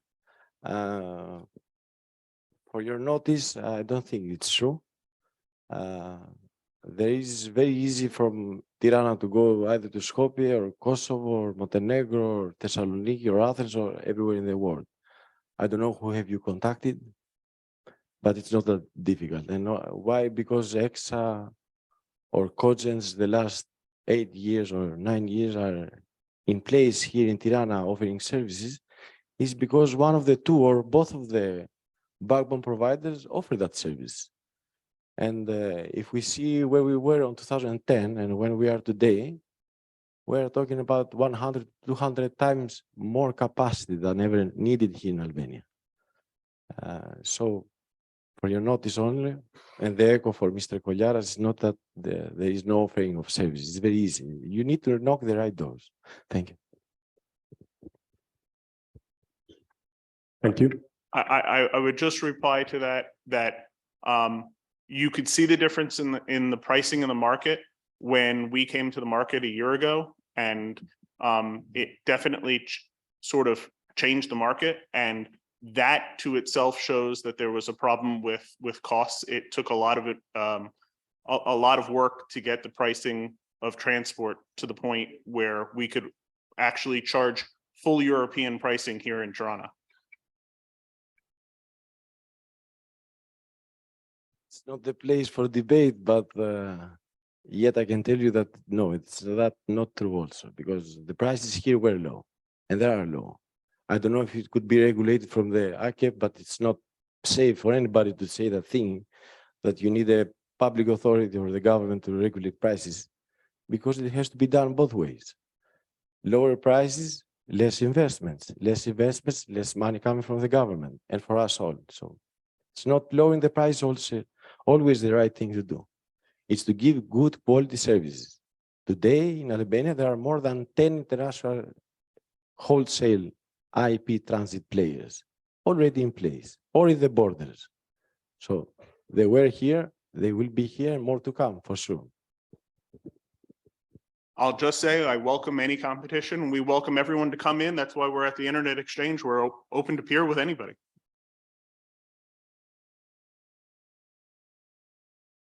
Any other comments? I know that there is the Western Balkans initiative with the free roaming that is happening, and will this also enhance cooperation regarding I don't know, fiber wholesale? To say something about the Western Balkan initiatives. Maybe you are familiar with this initiative since years now. One of the outputs is free roaming in Western Balkan, and we are working with next step to reduce the roaming prices between Western Balkan and EU. But it needs some time, of course, since it is a complex issue. It is not straightforward process, but we are working. There are other commitments under this original initiative, for example, 5G or interoperability, cross-border services, digital skills, measurement for digital, like produce, DESI index for Western Balkan, and digital pillar is in harmony with other pillars of Western Balkan cooperation, trading policy, innovation, in education. So there are a lot of activities ongoing, but let's focus on the topic we speak together today. Okay, any last comments from the panel before we free everyone for lunch? You're probably all hungry. Tritan? Actually, I want to close with a light statement. We are raised up with the idea that Albania is the strongest and the beautiest in the Adriatic shore. So most probably we are, and most probably we have the potential to be strong even in this thing. Of course, we starting slow, but when we start, we are very serious and very sustainable. So I believe this kind of meeting and the way how we are approaching from the serious Western player will create a very good potential that Albania to be the biggest potential in the Western Balkans as an interconnection point. Thank you. Thank you. So if there are no other observations or questions, I would like to thank everyone for being here this morning. I would like to thank all the panelists. I would definitely like to thank all the sponsors, and they're outside, and please go to them and talk to them because they're the ones who made this meeting possible. After lunch, remember that there are the one-to-one meetings. You can book them, you can reply on the website. This room will be remade. So there will be tables. Once the meetings are confirmed, you will be assigned a table number. And anyway, we are going to be around the whole afternoon. I hope you guys will too. Remember to pick up the RIPE NCC, the RIPE Atlas probes from me, whoever wants them, whoever I've contacted. And that's it, I think. Thanks to everyone and have a good lunch.